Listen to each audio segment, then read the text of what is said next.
The morning sun filtered through the tall windows of La Maison, one of Manhattan's most exclusive French restaurants. Alexander Wells, CEO of Global Communications International, checked his watch, 7:30 a.m. He preferred early breakfast meetings before the usual crowd arrived. The restaurant was nearly empty, with only a few tables occupied by business executives like himself. At 52, Alexander had built an empire spanning 6 continents. His silver-streaked dark hair and tailored suit projected the confidence of someone who had conquered the corporate world. But success had come at a price. 3 failed marriages and an estranged daughter who barely spoke to him had left a void that his wealth and achievements couldn't fill. "Your usual table, Mr. Wells?" asked Maurice, the maitre d' who had been serving him for years. "Yes, thank you. I'm expecting Mr. Tanaka from Tokyo Communications at 8. Maurice guided him to his preferred corner table with a view of Central Park. "Would you like to order now or wait for your guest?" "Just coffee for now, strong and black." As Maurice walked away, Alexander opened his briefcase to review the documents for his meeting.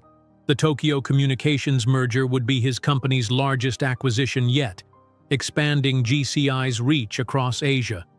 But Mr. Tanaka was known for being difficult, and Alexander needed this deal to satisfy his increasingly demanding board of directors. A few minutes later, a young woman approached his table carrying a coffee pot. "Your coffee, sir," she said with a perfect French accent, pouring the steaming liquid into his cup.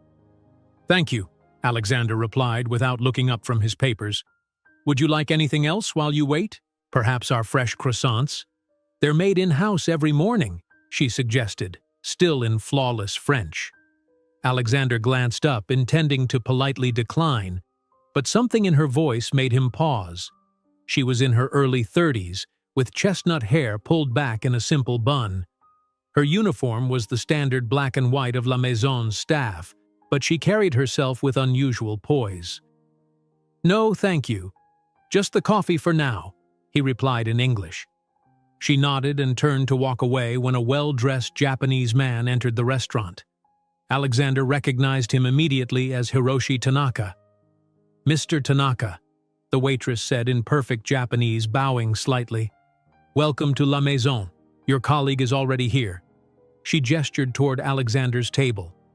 Alexander's eyebrows rose in surprise. Her Japanese was flawless, not the basic phrases a waitress might learn, but fluid and natural, with the correct honorifics and formal tones. Tanaka looked equally impressed as he followed her to the table. "Your Japanese is excellent," he commented in his native language. "Thank you," she replied with a humble smile. "I lived in Tokyo for 3 years." Alexander stood to greet his business associate. "Tanaka-san, good to see you. I see you've already met." "Elena," the waitress supplied. "Elena Russo." After seating Mr. Tanaka, Elena handed them both menus. "Today's special is Eggs Benedict with truffle hollandaise, but the chef can prepare anything you'd like. I'll give you a moment to decide." As she walked away, Tanaka leaned forward. "Impressive staff you have here in New York. Her Japanese is better than most of my American colleagues who've lived in Japan for decades." Alexander nodded, though La Maison wasn't his restaurant. He found himself watching Elena as she moved to another table where an older couple was speaking what sounded like German.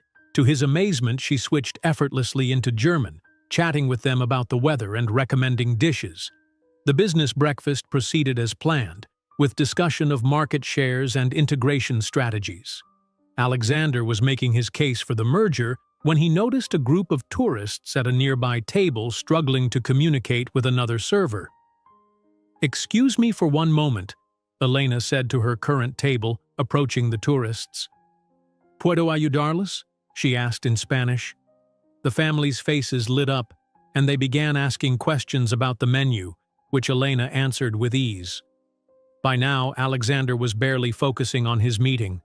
He watched as Elena moved between tables, speaking what seemed to be a different language at each one: French to the couple by the window, Italian to the businessman on his phone, Russian to the elegantly dressed woman dining alone. "Remarkable," Tanaka commented, following Alexander's gaze. Is this normal in New York restaurants? No, Alexander admitted, not at all. When Elena returned to take their order, Alexander couldn't contain his curiosity. How many languages do you speak, Elena? She seemed taken aback by the personal question but answered politely. 9, sir. English, French, Italian, Spanish, German, Japanese, Russian, Mandarin, and Arabic. 9 languages, Alexander repeated, genuinely impressed. And you're working as a waitress? A flash of something, pride perhaps or defiance, crossed her face. For now, I'm working on my PhD in international relations. This job helps pay the bills and keeps my languages sharp. Alexander's mind was already racing with possibilities. GCI had been struggling with their international communications department, especially after their previous polyglot director had left for a competitor. They needed someone who could navigate cultural nuances across multiple markets. Your order, sir? Elena prompted, her professional demeanor returning. Oh yes, I'll have the eggs Benedict. Same for me, Tanaka added. As Elena walked away, Tanaka smiled knowingly at Alexander. You're thinking of recruiting her, aren't you? The thought had crossed my mind, Alexander admitted. GCI needs someone with her linguistic abilities. She seems intelligent, but can a waitress handle corporate communications? Alexander watched as Elena effortlessly managed the now busy restaurant, switching languages without hesitation, resolving a complaint from the Russian woman with diplomatic skill. She mentioned she's getting her PhD. I think there's more to her than meets the eye. Their breakfast arrived and business discussion resumed, but Alexander found himself repeatedly distracted by Elena. It wasn't just her languages, it was the way she carried herself, her quick thinking, her ability to read people and situations. These were qualities he valued in his executives. When they finished their meal, Tanaka seemed satisfied with the merger proposal. I'll discuss this with my board. You've made a compelling case, Wells. I hope to hear from you soon, Alexander replied, shaking his hand. After Tanaka left, Alexander remained at the table, nursing his third cup of coffee. He observed Elena for another 20 minutes, noting how she handled a difficult customer in Mandarin, smoothly diffusing the situation while maintaining the restaurant's standards. When she brought his check, he made his decision. Elena, I'd like to speak with you for a moment, if you have time. She glanced around the restaurant, which had quieted after the morning rush. I can spare a minute. I'm Alexander Wells, CEO of Global Communications International. We're a multinational corporation with offices in 43 countries. I know who you are, Mr. Wells, she replied. Your company's expansion into emerging markets was the subject of a case study in one of my classes. Alexander smiled, pleased by her knowledge. Then you might know that we specialize in helping businesses communicate across cultural and linguistic boundaries. Yes, your localization services are industry-leading, though your recent attempts to enter the Middle Eastern market have faced challenges due to cultural missteps. His smile faltered slightly at her criticism, but he appreciated her directness. That's actually related to what I wanted to discuss. GCI needs someone with your linguistic abilities and cultural awareness. I'd like to offer you a position as our Director of International Communications. Elena's professional composure slipped for a moment, her eyes widening in surprise. You can't be serious. You've observed me for less than 2 hours. I've built a multi-billion-dollar company by recognizing talent, Elena. You speak 9 languages fluently. You're working on a PhD, and I've watched you navigate cultural sensitivities with ease. These are rare qualities, and I'm willing to pay generously for them. The restaurant had grown quieter, and nearby diners were beginning to notice their conversation. Maurice was watching with a concerned expression from his podium. This is hardly the place to discuss this, Elena said quietly. And I have responsibilities here. Alexander pulled out a business card and wrote his personal number on the back. Call me when your shift ends. I'll have my HR department prepare an offer. The starting salary would be in the mid-6 figures with benefits and relocation allowance if needed. Elena took the card, her hand trembling slightly.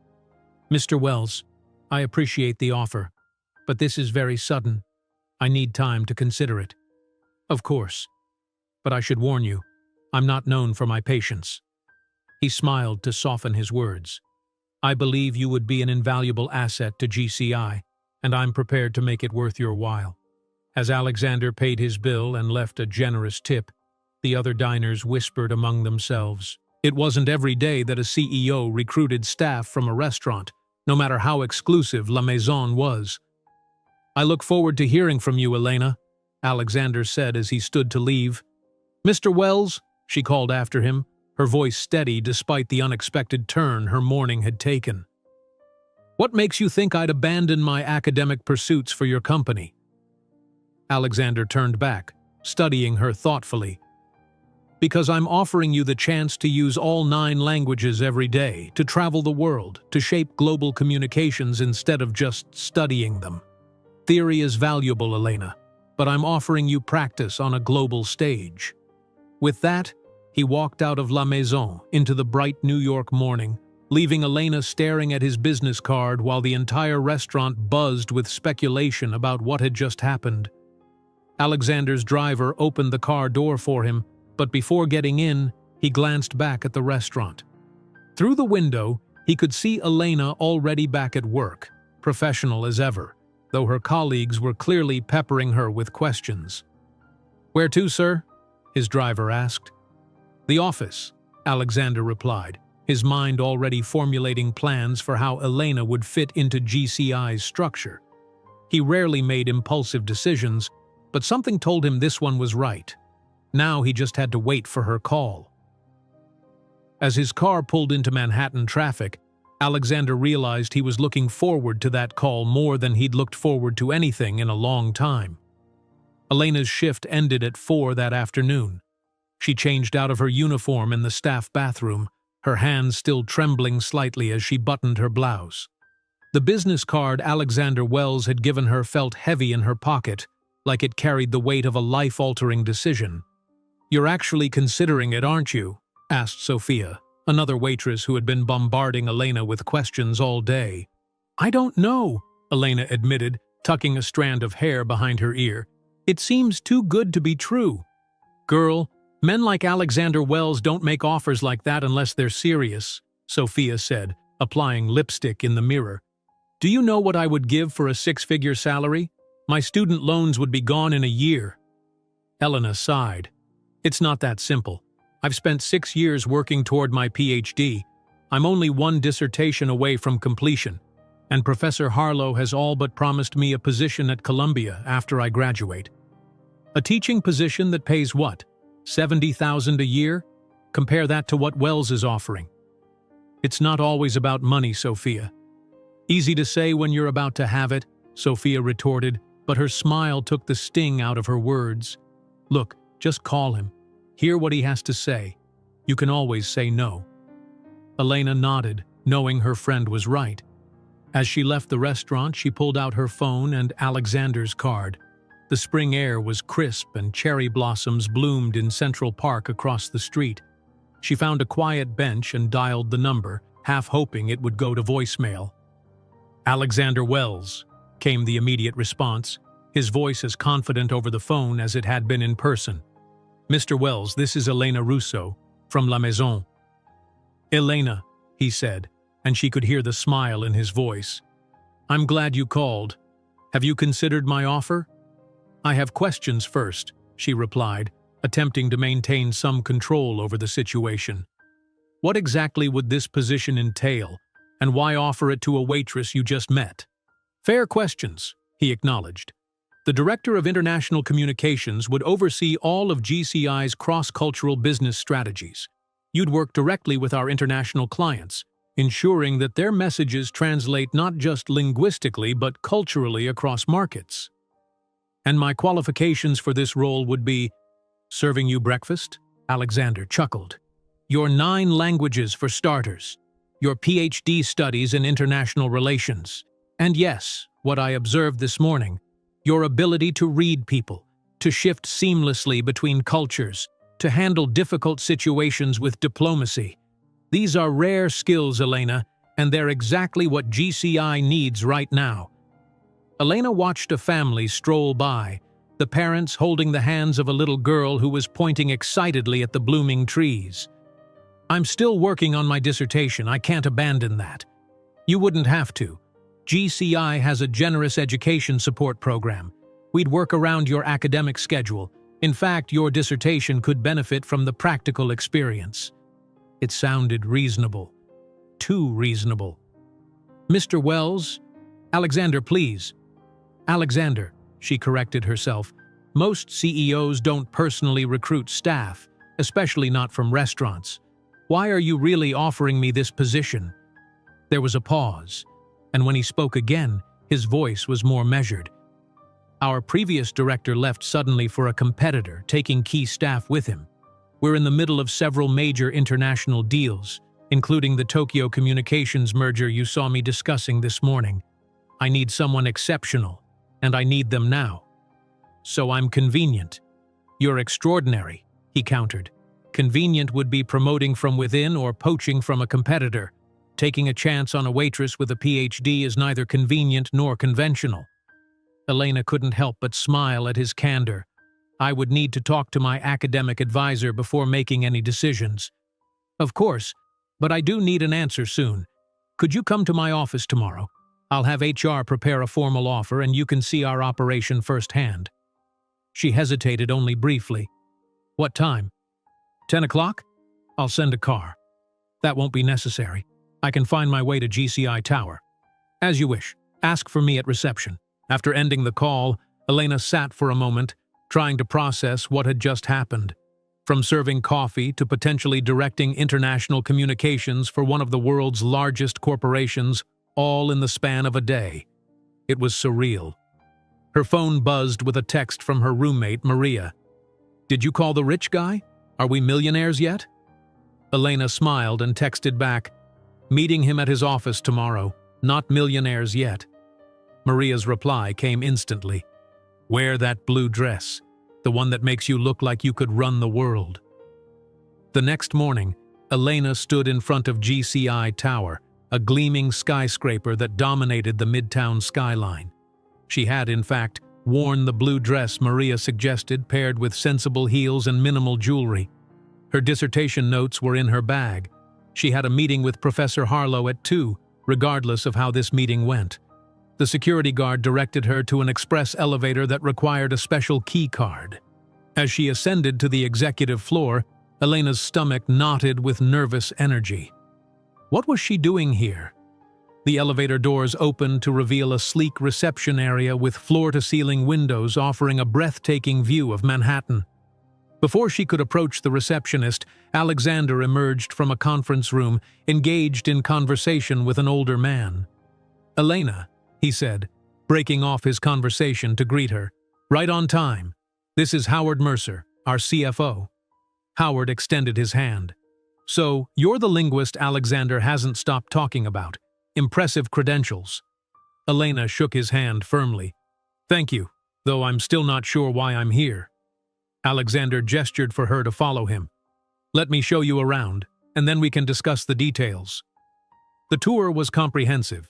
State-of-the-art communication centers, translation departments for each major language group, cultural consultancy teams, and design studios that adapted marketing materials for different regions. Our problem, Alexander explained as they walked, is coordination.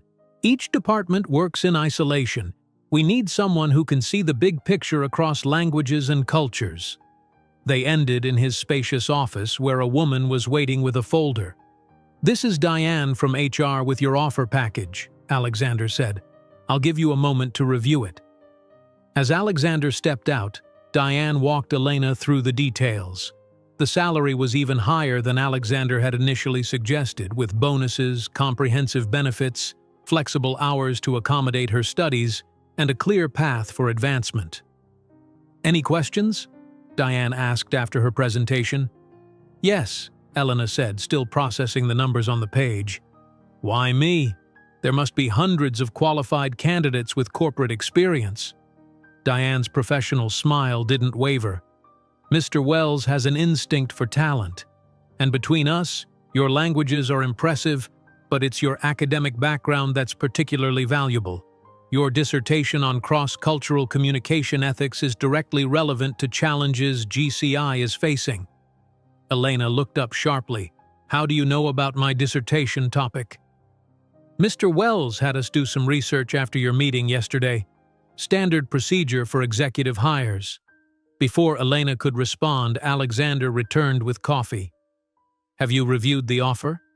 Yes, Elena said, accepting the cup he offered. It's very generous. But you still have concerns, he guessed, sitting across from her. I do.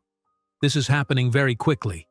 And while the flexibility for my studies is appreciated, the reality is that this position would demand significant time and energy. Alexander nodded. It would. I won't pretend otherwise. But your dissertation on cross-cultural ethics in business communications is exactly what GCI needs right now. You researched me, Elena stated, not entirely comfortable with the idea. Of course I did. I don't make offers like this based solely on serving ability, no matter how many languages you speak. His tone was unapologetic. Your academic articles are insightful. Your analysis of how Western corporations misinterpret Eastern communication styles was particularly relevant to our current challenges. Elena felt a mix of flattery and unease. So this isn't just about my languages. You want my research. I want your mind, Alexander corrected. The languages are a bonus. Elena, I built GCI on the principle that effective communication crosses borders. But lately, we've lost sight of that. We've become too focused on profit margins and not enough on understanding the cultures we work with. His sincerity surprised her. And you think I can change that? I think you can remind us of what matters. Your academic work shows a deep understanding of cultural nuances that many of my executives lack. Combined with your practical abilities I witnessed yesterday, you're exactly what GCI needs. Elena took a sip of her coffee, using the moment to gather her thoughts. I would need some guarantees about my dissertation, and I'd want to be involved in the Tokyo Communications merger. From what I've read, there are significant cultural pitfalls that could derail it. Alexander's eyes lit up at her condition. Already thinking like a director, I'd welcome your input on the merger. I haven't accepted yet, Elena reminded him. But you're negotiating terms, he pointed out with a slight smile. That suggests you're considering it seriously. Elena couldn't deny it. The opportunity was too intriguing to dismiss outright. I'll need to discuss this with my advisor, and I'd want a trial period, 3 months, where either of us could end the arrangement if it's not working. Done, Alexander agreed immediately. When can you start? I have responsibilities at La Maison. I couldn't leave them without at least 2 weeks' notice. Admirable but unnecessary. I'll speak with the owner. He's a friend. I'm sure he'll understand the opportunity this represents for you. Elena raised an eyebrow. Do you always get your way, Mr. Wells? Alexander, he corrected again. And no, not always, but often enough. His smile was surprisingly boyish for a man of his position. So, do we have a deal? Elena looked down at the contract, then back at Alexander's expectant face. This wasn't just a job offer, it was a complete change of direction. Yet something about Alexander's confidence in her abilities made the leap seem possible. 3-month trial, she reiterated, and I maintain my academic schedule. Agreed. She took a deep breath and signed the contract. Then yes, we have a deal. Alexander's smile broadened as he reached across to shake her hand. Welcome to GCI, Director Russo. As their hands met, Elena felt a strange certainty that her life had just changed irrevocably. Whether for better or worse remained to be seen. Elena's first day at Global Communications International arrived with unexpected speed. After Alexander had spoken with Maurice at La Maison, her 2 weeks' notice had been waived with surprising good grace and a promise that she could return to Waitress on weekends if she wished. Her academic advisor, Professor Harlow, had been cautiously supportive, seeing the potential for Elena's dissertation to benefit from insider access to a multinational corporation's communication strategies. "Just don't let them consume you," Harlow had warned. Corporations like GCI have a way of making academic pursuits seem trivial by comparison. Now, as Elena rode the executive elevator to the 50th floor, those words echoed in her mind. She had spent the weekend preparing, researching GCI's current projects, and reading everything she could find about the Tokyo Communications merger. Her new wardrobe, purchased with an advance from her signing bonus, felt foreign against her skin, the tailored blazer a far cry from her waitress uniform. When the elevator doors opened, Diane from HR was waiting to escort her to her new office. "Mr. Wells wanted to greet you himself, but he's been called to an emergency board meeting," Diane explained as they walked through the bustling floor. Staff members glanced up curiously as they passed, clearly wondering who the new face was. Elena's office was spacious and bright, with floor-to-ceiling windows offering a view of the East River. A sleek desk, the latest computer equipment, and a small conference table occupied the space. On the desk sat a welcome basket with gourmet coffee, international chocolates, and a handwritten note from Alexander. "Elena, looking forward to seeing you revolutionize our approach to international communications. Welcome aboard, Alexander." "Your team will be here at 10 for introductions," Diane said, handing Elena a tablet. "This has your schedule, company directories, and access to all relevant project files. Your assistant James is right outside. He'll help you get settled." Before Elena could process that she now had an assistant, a young man appeared at the door with a friendly smile. "Director Russo, I'm James Chen. I've prepared briefings on all current projects and arranged meetings with the heads of each regional division throughout the week." "Thank you, James," Elena replied, trying to project a confidence she didn't entirely feel. "And please call me Elena." "Of course, Elena. The Tokyo Communications merger documents are loaded on your tablet, flagged by priority. Mr. Wells mentioned you'd want to review those first." James's efficiency was both impressive and intimidating. Elena wondered what he really thought about his new boss, a woman who had been serving breakfast a week ago. As James left, Elena sank into her ergonomic chair, allowing herself a moment to absorb the sudden change in her circumstances. From waitress to executive in 7 days, it felt surreal. She had just begun reviewing the Tokyo merger documents when a knock at her open door made her look up. A middle-aged man in an impeccable suit stood there, his expression pleasant, but his eyes sharp with assessment. "Victor Zhao, VP of Asian Markets," he introduced himself, extending his hand. "I thought I'd welcome you personally before the team meeting." Elena stood to shake his hand. "Elena Russo, thank you for coming by." "I understand you speak Mandarin," he said in that language, his accent native. "Yes," she replied in fluent Mandarin, "though I'm more comfortable with the Beijing dialect than Cantonese." His eyebrows rose slightly, impressed despite himself. "Alexander mentioned your linguistic abilities, but it's always good to verify." Switching back to English, he added, "I've been handling the Tokyo Communications merger personally. I assume Alexander has brought you up to speed?"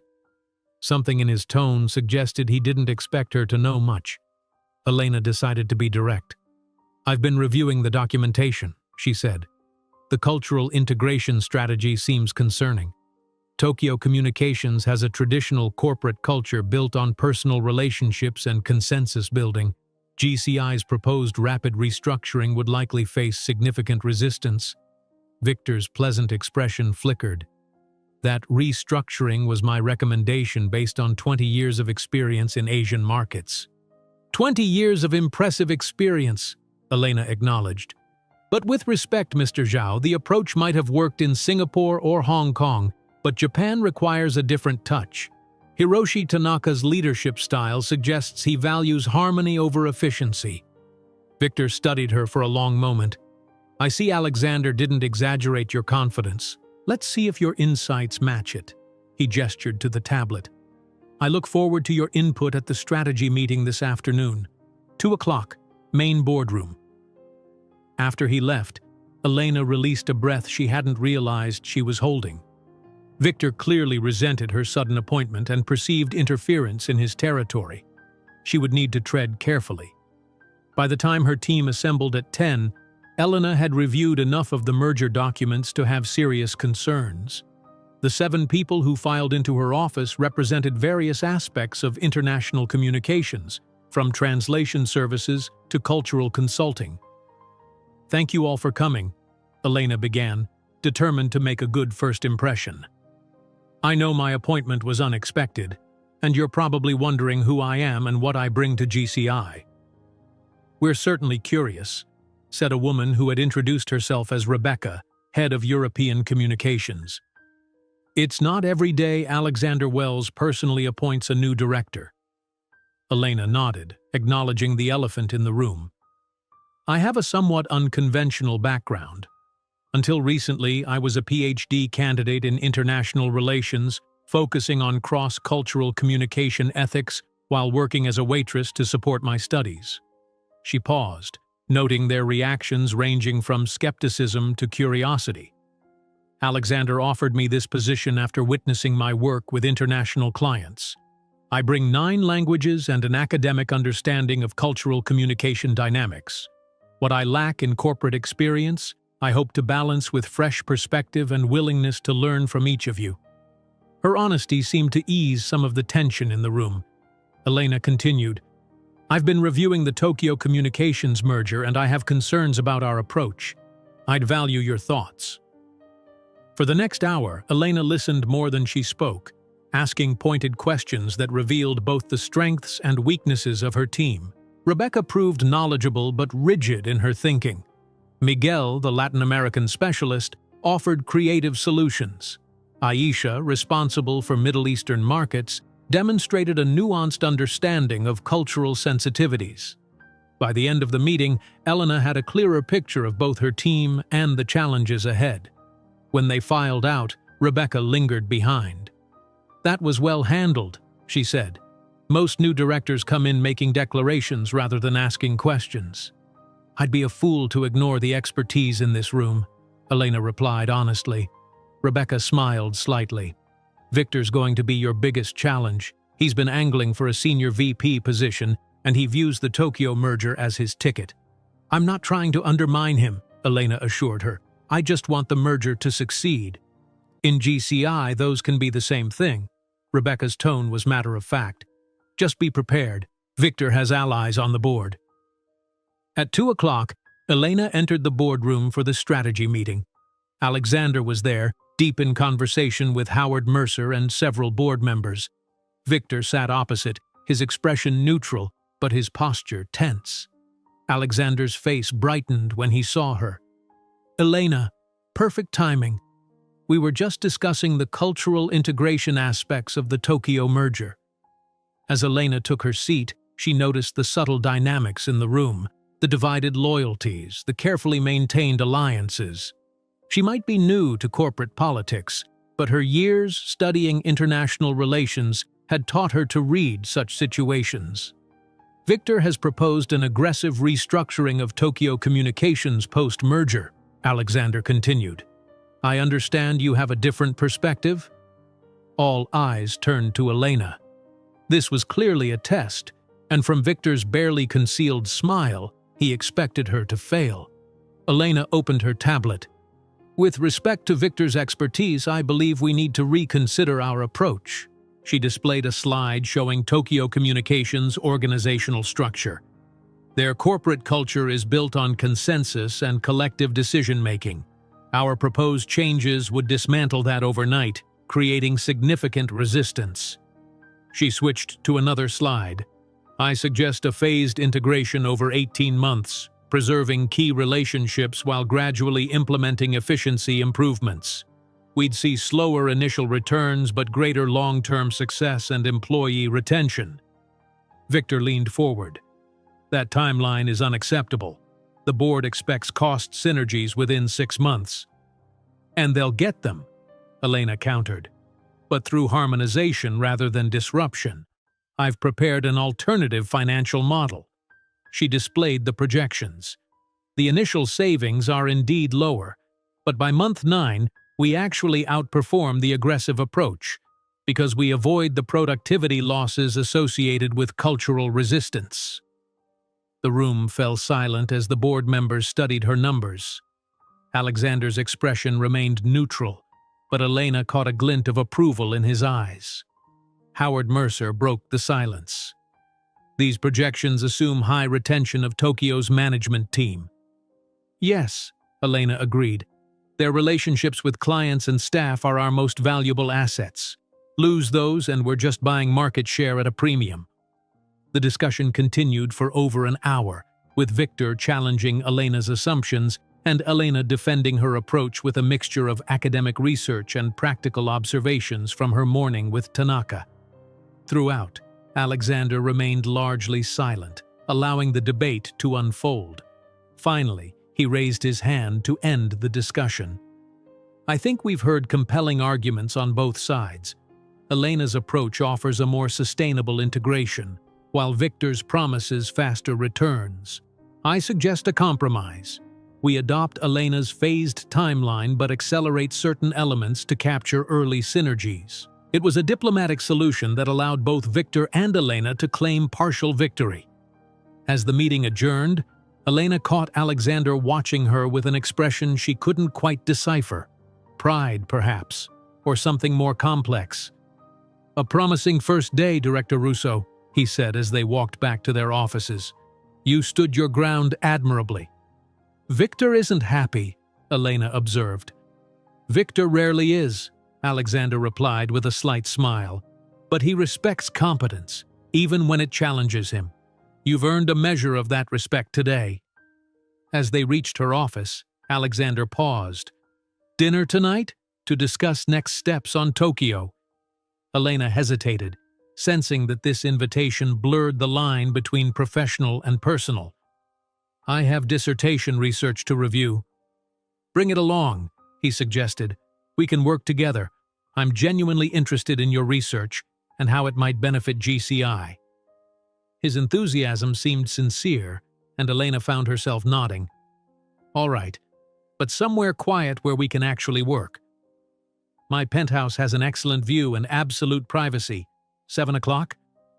Before Elena could formulate an appropriate response to what increasingly sounded like a date rather than a business meeting, Alexander had continued down the hall, leaving her wondering exactly what she had agreed to. At precisely 7 o'clock, Elena stood in the private elevator that would take her to Alexander's penthouse. She had changed after work, opting for a professional but less formal outfit. Dark jeans, a silk blouse, and a tailored blazer. Her dissertation notes and laptop were in her bag, a deliberate reminder that this was a working dinner.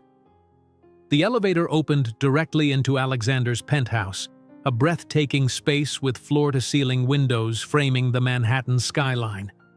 The decor was minimalist but warm, with leather furniture, original artwork, and subtle lighting that created an intimate atmosphere. Alexander greeted her with a glass of wine.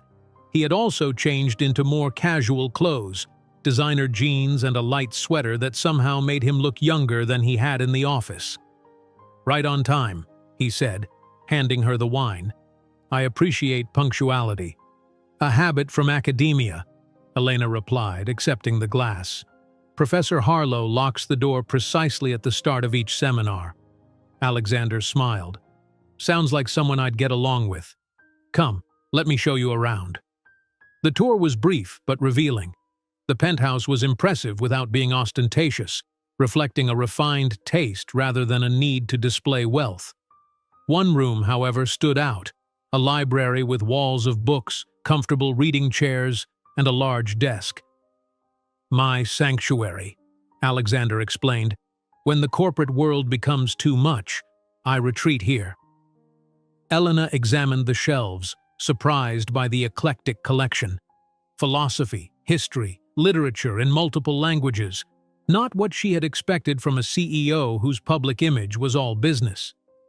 "Dostoevsky in the original Russian," she noted, running her finger along a well-worn spine. "Impressive. My mother was Russian. She insisted I learn her language and appreciate her culture." Something flickered in his eyes.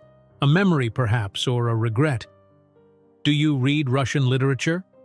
"Yes, though my Russian isn't as strong as my other languages. I find Dostoevsky challenging but rewarding." Alexander nodded approvingly. Like most worthwhile things in life. The moment felt unexpectedly personal, and Elena redirected the conversation. "You mentioned discussing Tokyo communications?" "After dinner," he said, guiding her toward the dining area where the table was already set. "I've prepared something simple." "You cook?" Elena couldn't hide her surprise. Alexander looked amused. "Another unexpected talent?" "Yes, I cook. It's therapeutic, one of the few activities where I can focus on the process rather than the outcome." Dinner was indeed simple but expertly prepared. Grilled salmon, roasted vegetables, and a quinoa salad that complemented the wine perfectly.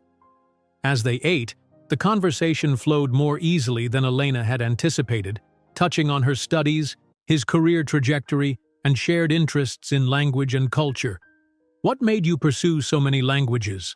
Alexander asked as he refilled her wine glass. Elena considered the question. "Necessity at first. My mother was Italian, my father American. After they divorced, I split time between Rome and New York, switching languages with each move." "That explains 2 languages. What about the other 7? "We moved to Spain when I was 12. Then I discovered I had an ear for it. Each new language felt like unlocking a secret code, a new way of seeing the world." She smiled, remembering. "By the time I was in college, I was addicted to that feeling." "And the PhD in international relations?" "I wanted to understand not just how people communicate across cultures, but why they so often miscommunicate despite their best intentions." She hesitated before adding, "My parents' marriage might have survived if they'd understood the cultural subtext beneath their words." Alexander nodded thoughtfully. "Is that the focus of your dissertation? Miscommunication across cultures?" "Specifically the ethics of communication in multinational business contexts." Elena set down her fork, warming to her subject. "Western corporations often impose their communication norms on other cultures, creating ethical dilemmas. What's considered transparent in New York might be perceived as brutally direct in Tokyo. Hence your concerns about our approach to Tokyo communications," Alexander observed. "Exactly. Victor's strategy isn't wrong from an American business perspective, but it fails to account for Japanese cultural expectations. The merger isn't just about combining assets, it's about integrating people with fundamentally different communication styles." After they finished eating, Alexander suggested they move to the library to discuss the merger in detail. He cleared a space on the large desk, where Elena spread out her notes and opened her laptop. "I've been reviewing Tokyo Communications' internal documents," she explained, pulling up an organizational chart. "Their decision-making structure is consensus-driven, with Tanaka as the final authority but rarely exercising it unilaterally." Alexander studied the chart.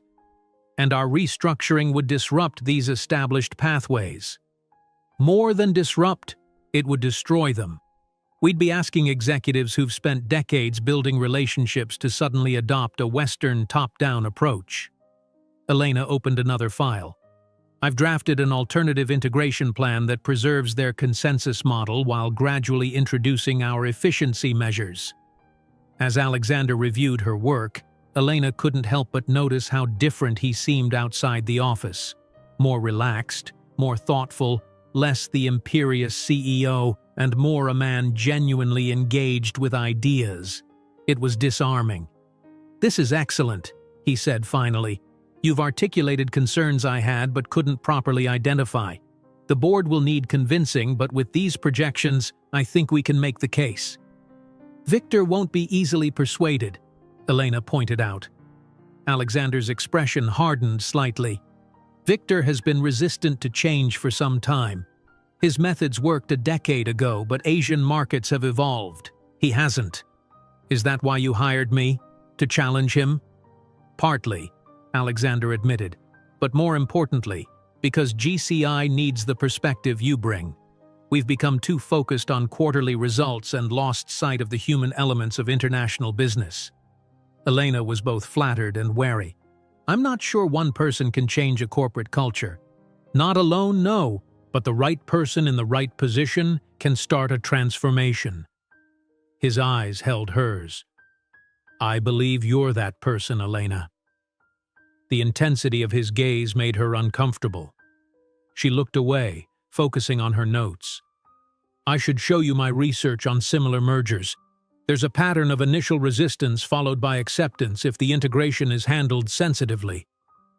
Alexander seemed to sense her retreat and allowed the conversation to return to safer professional territory. For the next hour, they discussed strategy, with Elena sharing insights from her academic research and Alexander contributing his business experience.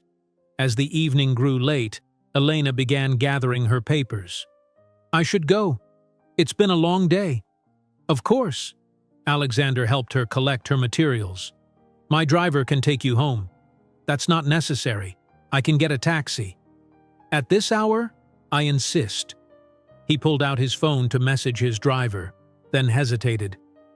Elena, I hope I haven't made you uncomfortable. My interest in your work is genuine, not a pretext. Elena met his gaze directly. And my interest in this position is professional.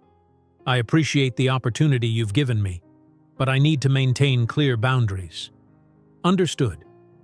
His tone was respectful, though she thought she detected a hint of disappointment. I value your contributions too much to jeopardize our working relationship. The elevator ride down was silent, and Alexander's driver was waiting as promised.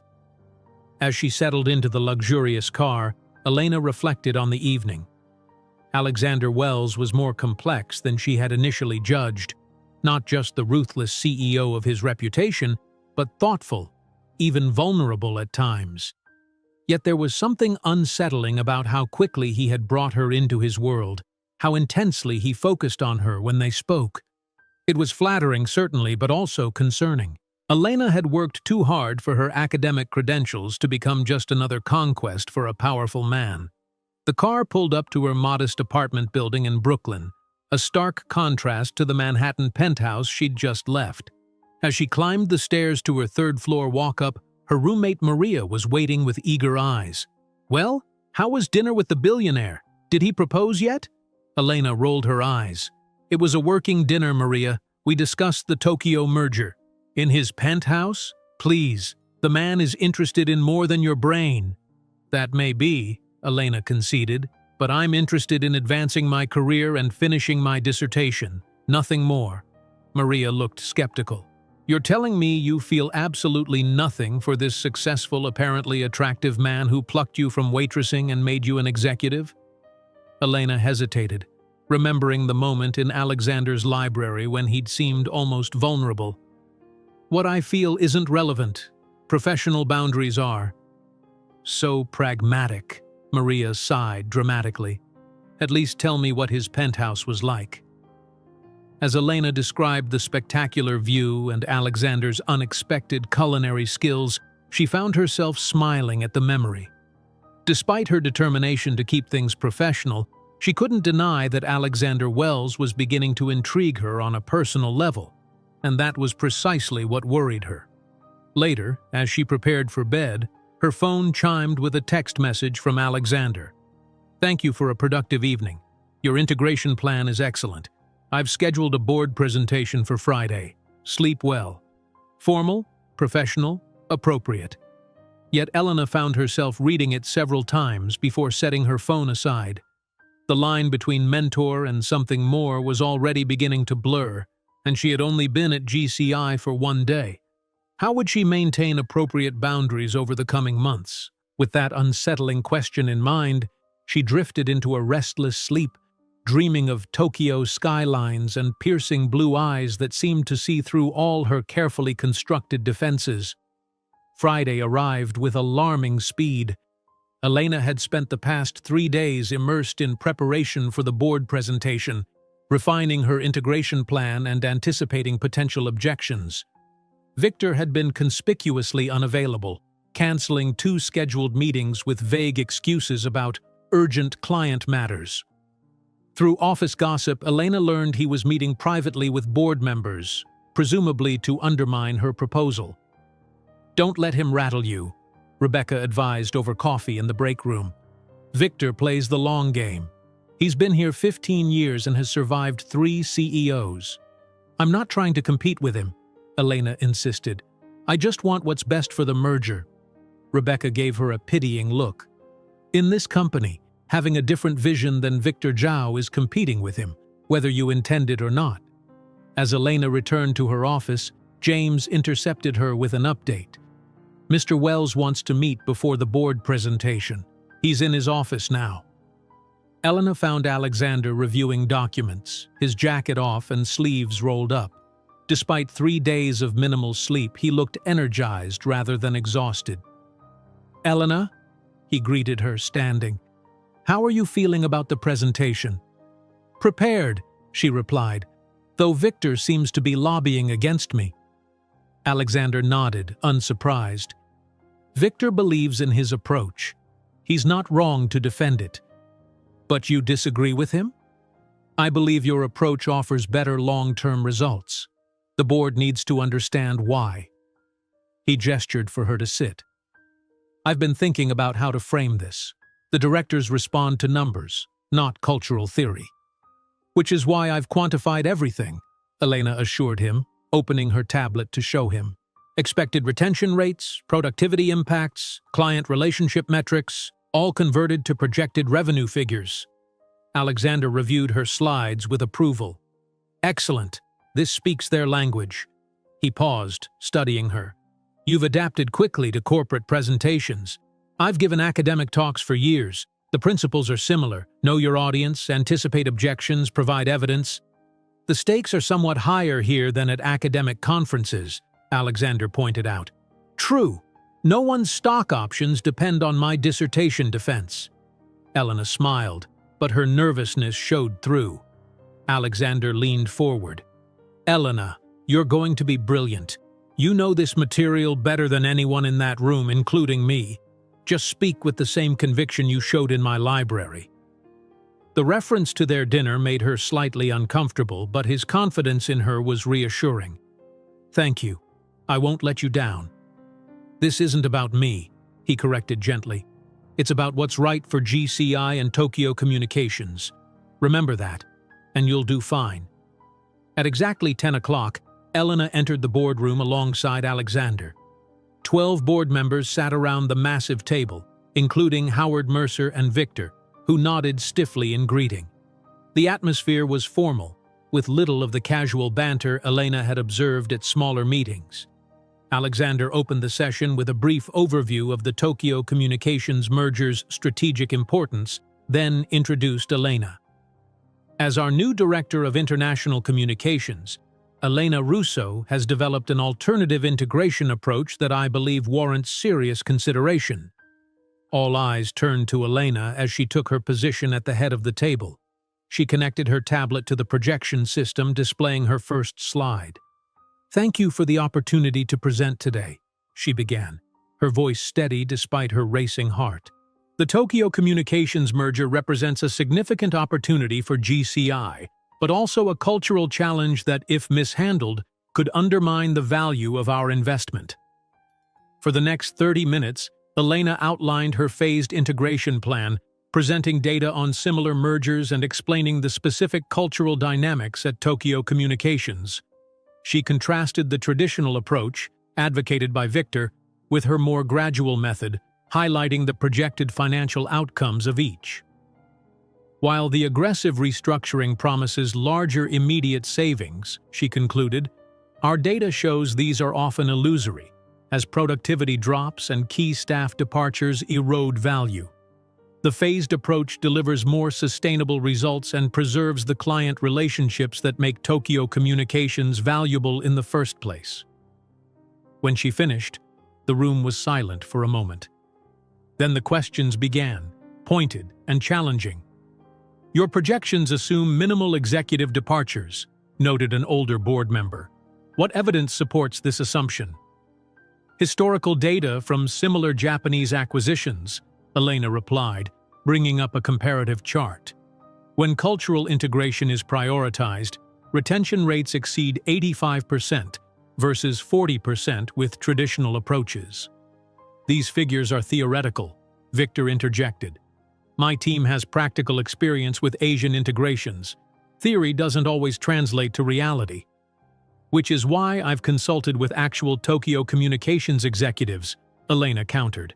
These aren't just academic projections. They're informed by conversations with the people who will be affected by our decisions. This revelation raised eyebrows around the table.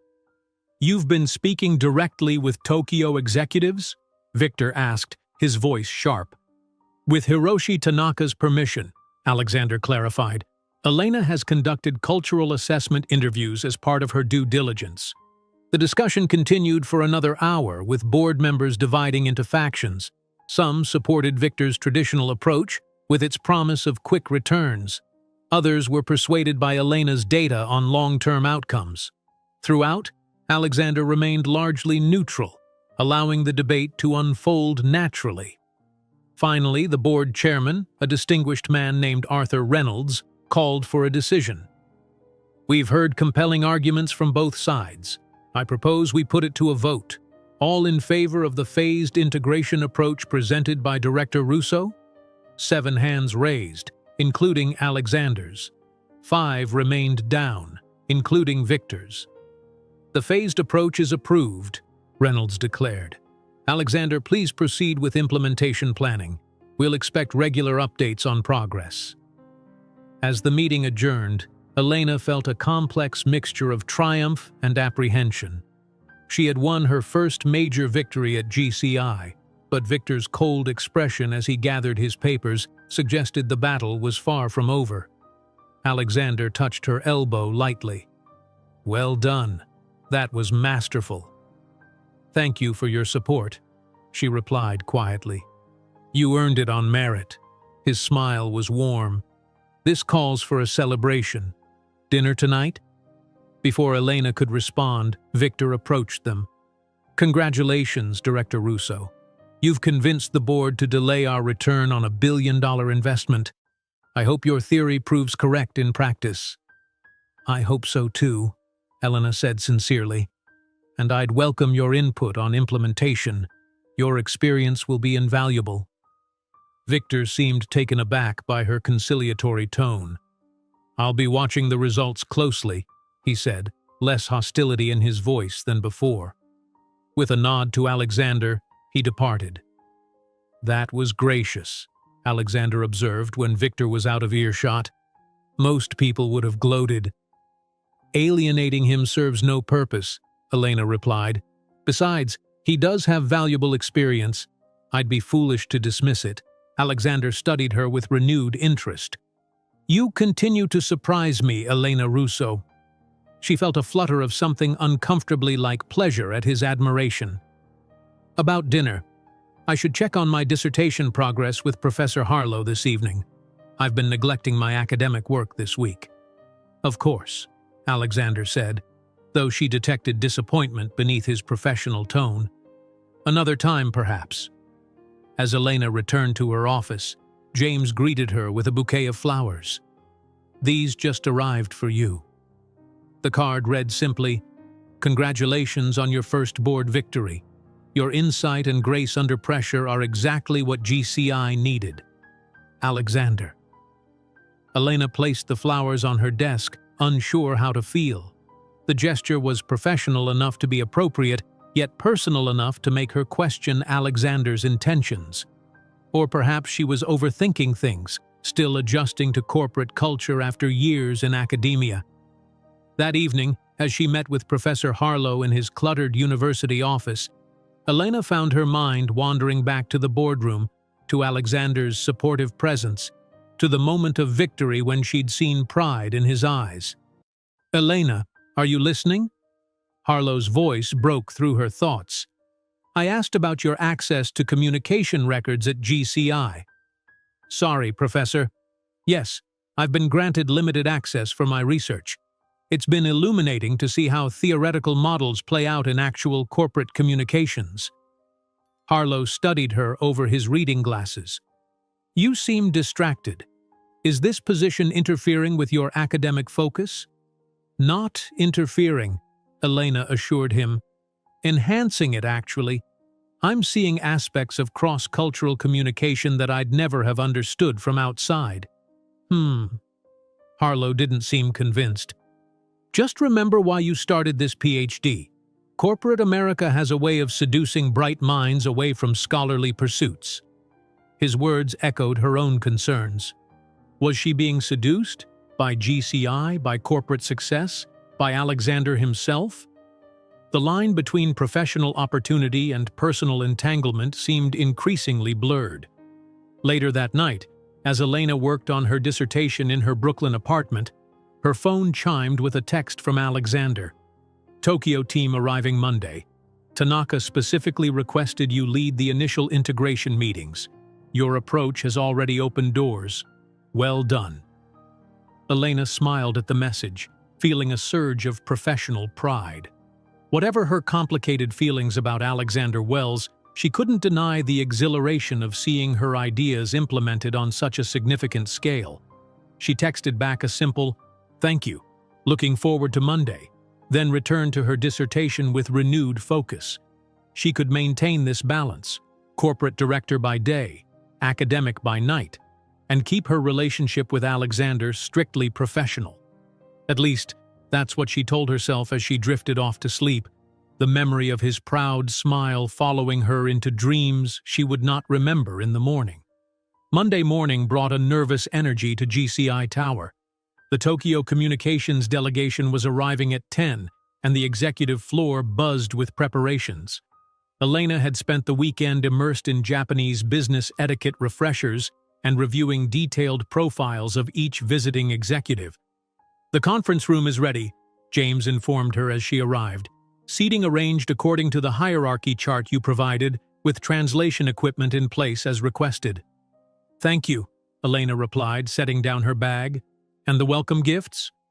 "Delivered to their hotel rooms last night, each personalized as you specified." Elena nodded approvingly. The small, thoughtful gifts, selected based on her research of each executive's personal interests, were part of her cultural integration strategy. Building relationships would be crucial to the merger's success. Alexander appeared at her door, impeccably dressed in a charcoal suit. "Ready for the big day?" "As ready as possible," Elena said, straightening papers on her desk. "Though I'm still concerned about Nakamura-san. His profile suggests he's the most resistant to the merger." "Which is why you'll be seated next to him at lunch," Alexander replied with a slight smile. "Your Japanese is better than mine, and we need him on our side." "No pressure," Elena muttered, but she returned his smile. The atmosphere shifted when the Tokyo team arrived. Led by Hiroshi Tanaka, the 8 executives entered the conference room with formal bows and carefully neutral expressions. Elena greeted each in Japanese, using appropriate honorifics and demonstrating the deep respect that Japanese business culture valued. "Russo-san," Tanaka said, switching to English. "A pleasure to see you again. Wells-san speaks highly of your understanding of our culture." "I've lived in Japan, but I'm still learning," Elena replied modestly, knowing that humility would be appreciated more than confidence. "I hope we can build a relationship that benefits both our companies." The initial meeting proceeded according to Elena's carefully planned agenda. Formal introductions, overview presentations, and strategic discussions, with plenty of time allocated for questions and clarifications. She had deliberately structured the day to alternate between formal meetings and more relaxed interactions, knowing that relationships in Japanese business were built during informal moments. During lunch in GCI's executive dining room, Elena found herself seated beside Kenji Nakamura, Tokyo Communications Operations Director, and, according to her intelligence, the executive most concerned about American management styles. "Nakamura-san," she began in Japanese, "I understand you're an avid baseball fan. Do you follow American teams as well?" His surprise at her knowledge of his personal interest was evident. "Yes, the Yankees, actually, though our Tokyo Giants remain my favorite. I attended a Giants game during my time in Tokyo," Elena replied. The atmosphere was incredible, very different from American baseball. What began as polite small talk evolved into a genuine conversation about cultural differences in sports, then business, and finally the merger itself. By dessert, Nakamura was speaking more openly than he had all morning. Many of us fear being, swallowed up, he admitted quietly, losing what makes Tokyo Communications special. That's exactly what we want to avoid, Elena assured him. The value of Tokyo Communications lies in its people and relationships. My integration plan is designed to preserve those while helping both companies grow stronger together. Nakamura studied her for a moment. Wells-san chose wisely in appointing you to this role. Across the table, Alexander was engaged in conversation with Tanaka, but Elena caught him glancing in her direction, a look of approval in his eyes when he saw her deep in discussion with Nakamura. The afternoon sessions continued the momentum built during lunch. By 5 o'clock, when the formal meetings concluded, the atmosphere had transformed from cautious politeness to genuine engagement. Even Victor, who had joined for the afternoon strategy session, seemed impressed by the rapport Elena had established with the Tokyo team. We would be honored if you would join us for dinner, Tanaka invited as the meeting adjourned, to continue our discussions in a more relaxed setting. We'd be delighted, Alexander accepted, with a glance at Elena for confirmation. The dinner, at an upscale Japanese restaurant, proved even more successful than the day's meetings. In the less formal environment, with sake flowing and conversation moving between business and personal topics, real connections began to form. Elena moved comfortably between Japanese and English, facilitating conversations and ensuring no one was excluded. You navigate these waters with remarkable skill, Alexander murmured when they found themselves momentarily alone at the table, the others engaged in smaller group discussions. This is what I studied, Elena replied. Theoretical frameworks of cross-cultural communication made practical. It's more than that, he insisted. It's intuition, empathy. You don't just understand their culture, you respect it. His praise warmed her more than the sake had. Thank you, but we still have a long way to go before the integration succeeds. One remarkable day at a time, Alexander said, raising his cup in a small toast to her. By the time dinner ended, concrete progress had been made. Tanaka had agreed to Elena's proposal for joint integration teams, with paired executives from both companies working together on specific aspects of the merger. A brilliant first day, Alexander said as their car pulled away from the restaurant. They were sharing his private car service, as Elena's apartment was on the way to his penthouse. You've accomplished more in one day than most integration consultants manage in a month. The real work begins tomorrow, Elena reminded him. Today was ceremonial. Tomorrow we start addressing actual operational challenges. Always focused on the next step, Alexander observed. That's one of your strengths, but don't forget to acknowledge victories along the way. The car slowed outside Elena's apartment building. Before she could reach for the door, Alexander touched her hand lightly. Elena, He hesitated, uncharacteristically unsure. I want you to know how much I value what you bring to GCI. It's not just your languages or your cultural knowledge. It's your perspective, your humanity in a corporate world that often lacks it. The sincerity in his voice caught her off guard. For a moment, the professional boundaries she had carefully maintained seemed to waver. Thank you, she said softly. That means a lot. Their eyes held for a moment too long before Elena broke the contact, gathering her bag. I should go. Early start tomorrow. Of course. Good night, Elena. As she climbed the stairs to her apartment, Elena tried to steady her racing thoughts. The day had been a professional triumph, but Alexander's words and the way he had looked at her in the car left her feeling unsettled. The line between mentor and something more was becoming increasingly blurred. Maria was waiting up, eager for details. How was the big Japanese meeting? Did you dazzle them with your linguistic prowess? It went well, Elena said, dropping onto the sofa. Better than expected, actually. And the billionaire boss? Still just a professional relationship? Maria waggled her eyebrows suggestively. Elena threw a cushion at her. Yes, still professional. Mostly. Mostly? Do tell. There's nothing to tell, Elena insisted, though her warming cheeks suggested otherwise. He's my boss. He values my work. That's all. Right, Maria dragged out the word skeptically. That's why you're blushing like a teenager. Elena changed the subject, but later, as she prepared for bed, she found herself replaying the moment in the car, the warmth in Alexander's eyes, the slight tremor in his voice when he praised her. It was becoming harder to convince herself that what she felt was purely professional admiration. Her phone chimed with a text. Just heard from Tanaka. He's impressed and looking forward to tomorrow's working sessions. Your approach is already proving its worth. Sleep well. Alexander. Professional. Appropriate, yet still causing that flutter in her chest.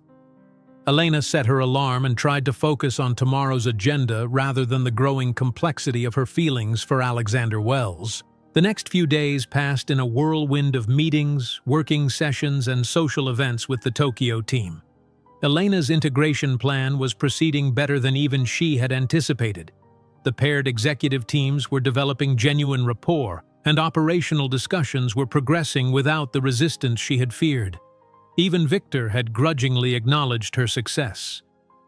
Your approach seems to be working, he admitted after a particularly productive session on technology integration, though I still have concerns about the timeline. Your concerns are valid, Elena replied, careful not to sound triumphant. Which is why I've incorporated contingency planning into each phase. We should discuss those in detail. Victor seemed surprised by her inclusion rather than dismissal of his perspective. I'd appreciate that.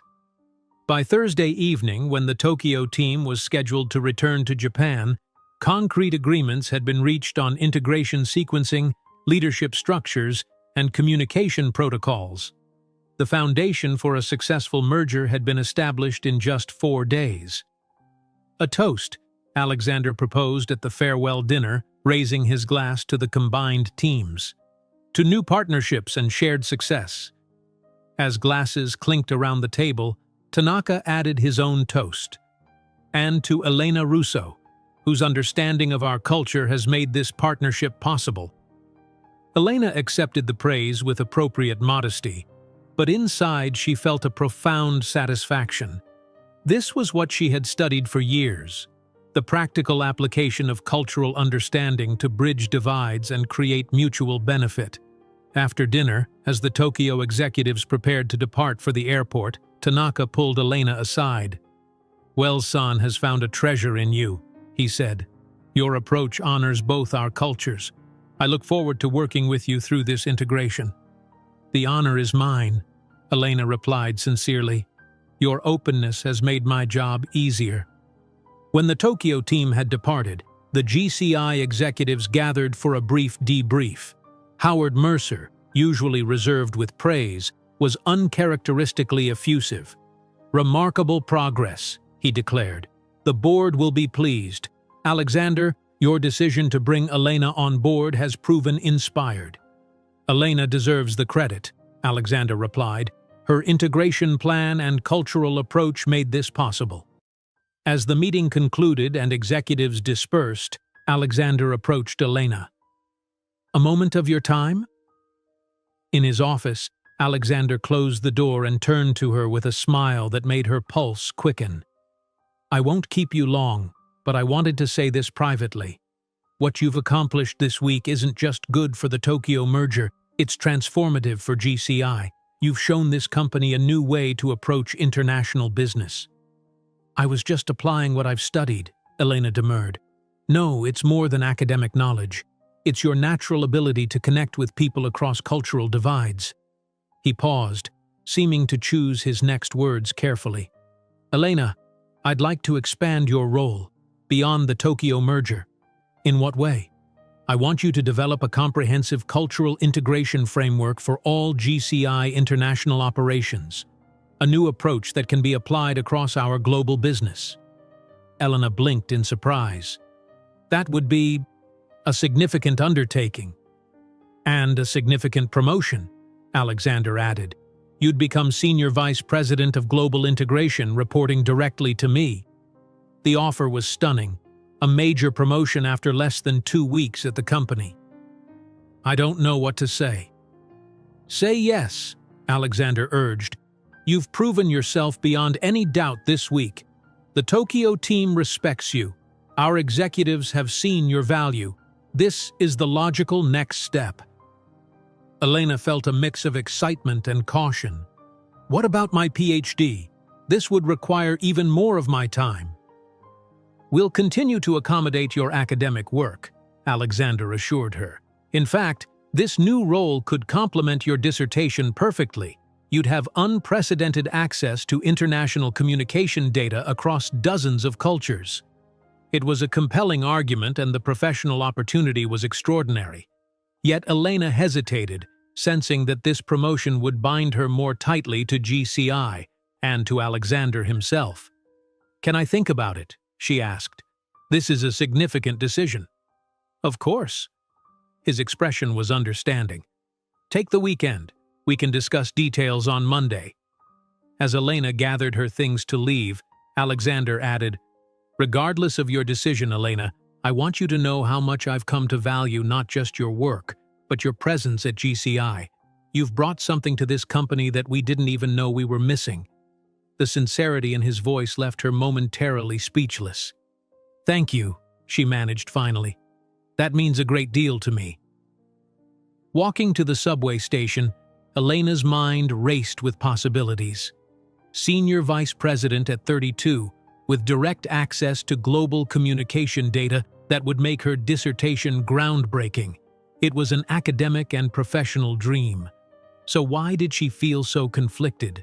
Perhaps because she sensed that accepting would irreversibly alter her carefully planned academic trajectory. Or perhaps because of the way Alexander had looked at her when he made the offer, with an intensity that suggested his interest in her extended beyond her professional contributions. As the subway rattled toward Brooklyn, Elena stared unseeing at the advertisements above the opposite seats. Senior Vice President Elena Russo. The title sounded impressive, but was it what she truly wanted? And could she separate her professional ambitions from her growing feelings for Alexander Wells? These questions followed her home, where not even Maria's excited reaction to the news could dispel her underlying uncertainty about the path she was choosing. The weekend gave Elena little clarity.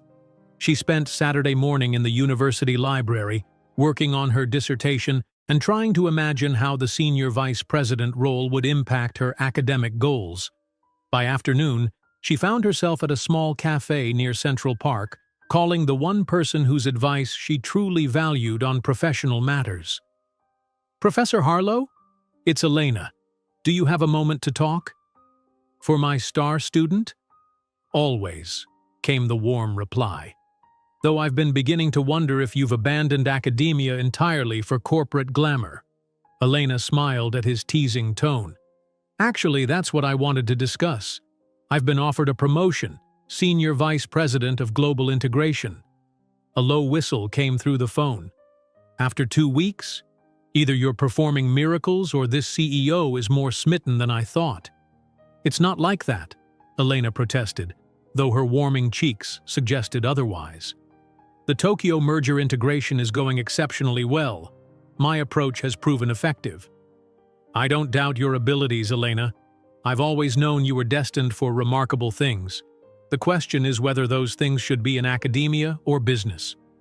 Can't they be both? She asked. The new position would give me unprecedented access to data for my dissertation. Perhaps, Harlow conceded. But corporate data comes with corporate agendas. Your research might benefit, but would it remain truly independent? It was a valid concern, one Elena had been wrestling with herself. I've maintained my academic integrity so far. 2 weeks is not a career, Harlow pointed out gently. What happens when corporate interests conflict with academic truth? When your CEO wants findings that support his business strategies rather than objective analysis? Alexander respects my academic work, Elena insisted. Alexander, is it? Harlow's tone sharpened slightly. Elena, I've seen brilliant academics seduced by corporate influence before. The money, the prestige, the feeling of real-world impact, it's intoxicating. But it often comes at the cost of intellectual independence. Elena sipped her coffee, watching people stroll through the park. So, you think I should decline? I think you should be honest with yourself about what you truly want, Harlow replied. You began your PhD with a passion for understanding cross-cultural communication as an end in itself, not as a tool for corporate profit. The practical application of theory isn't selling out, Elena argued. No, but forgetting why you developed the theory might be. Harlow sighed. You're at a crossroads, Elena. Neither path is wrong, but they lead to different destinations. Just be sure you're choosing your path, not following someone else's, no matter how charismatic that someone might be. After ending the call, Elena remained at the cafe, turning Harlow's words over in her mind. Was she being seduced? By corporate success? By Alexander? By both? Yet the Tokyo integration had been the most satisfying professional experience of her life, applying her academic knowledge to create real-world impact. Sunday brought no further clarity. Elena alternated between working on her dissertation and drafting ideas for the global integration framework Alexander had proposed. By evening, she had filled pages with notes but reached no decision. You're overthinking this, Maria declared, watching Elena pace their small living room. Senior vice president at 32, with a salary that could buy this entire building? Take it. It's not that simple, Elena replied. This changes everything. My academic trajectory, my work-life balance, Your relationship with Alexander? Maria supplied with a knowing look. Elena stopped pacing. There is no relationship. He's my boss. Right. Your boss who invites you to his penthouse, sends you personal texts at night, and offers massive promotions after 2 weeks. Maria crossed her arms. I'm not judging, but at least be honest with yourself. This isn't just about career decisions. Monday morning arrived with Elena still uncertain. As she rode the elevator to the executive floor, she rehearsed different versions of her response to Alexander, none of which felt entirely right.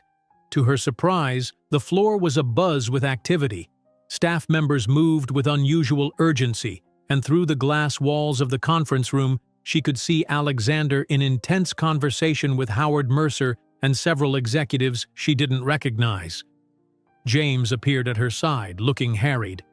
There you are. Mr. Wells has been asking for you. Global media partners announced a hostile takeover attempt of Tokyo Communications this morning. The board is meeting in 20 minutes. Elena felt the floor shift beneath her. What? How is that possible? We just finalized preliminary integration plans last week. Apparently GMP has been planning this for months. They went public with a premium offer, 20% above market value. Tokyo's stock is soaring and their shareholders are pressuring Tanaka to consider it. The news was stunning. Global Media Partners was GCI's largest competitor, with a reputation for aggressive tactics and cost-cutting after acquisitions.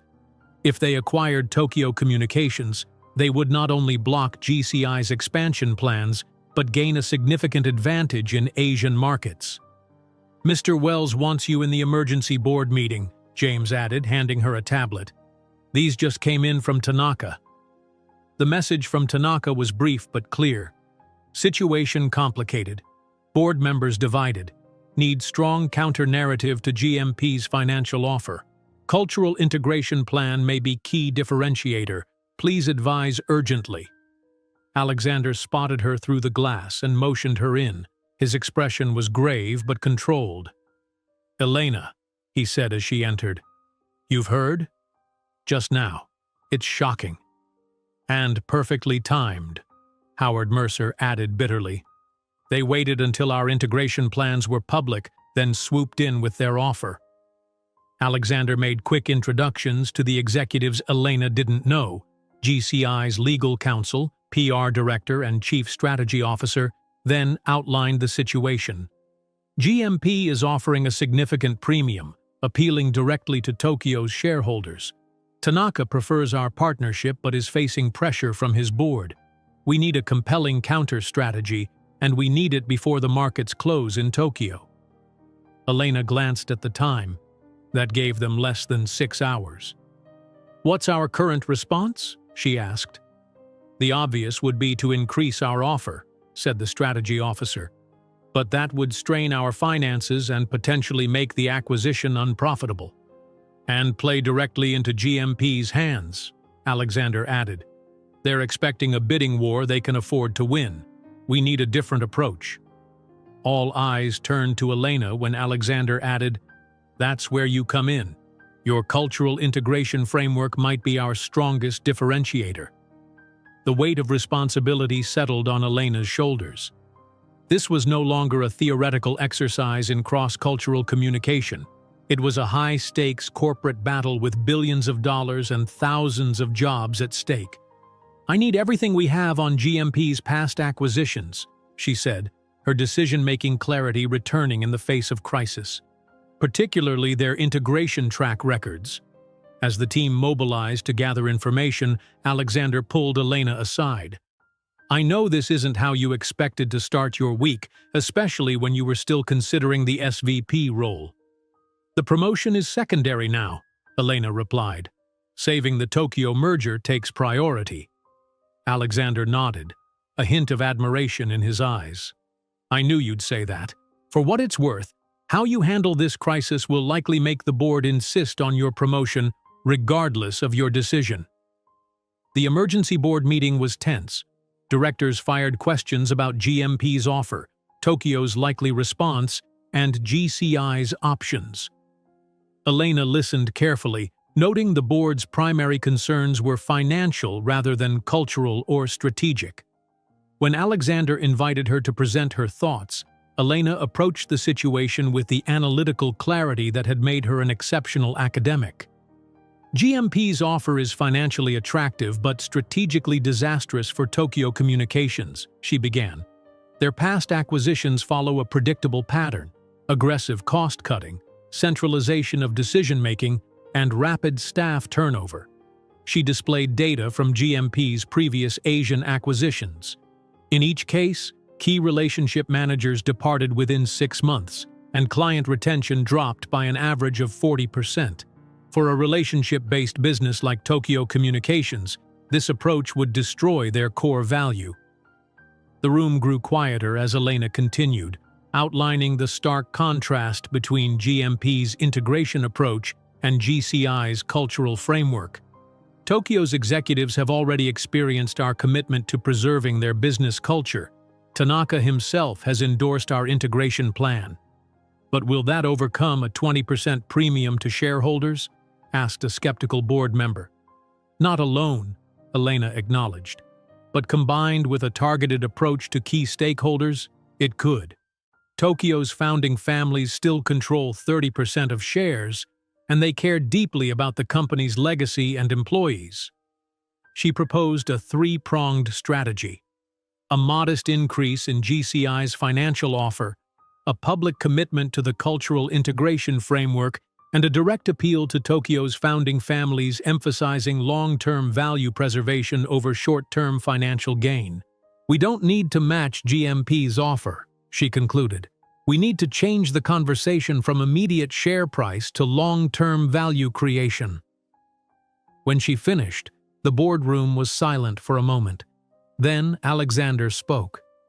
"I believe Elena's approach gives us our best chance. We can't win a pure bidding war with GMP, but we can win on culture, relationships, and long-term vision." The board voted to approve the strategy with one modification. They authorized a 15% premium rather than the 10 Elena had suggested, still below GMP's offer but more competitive.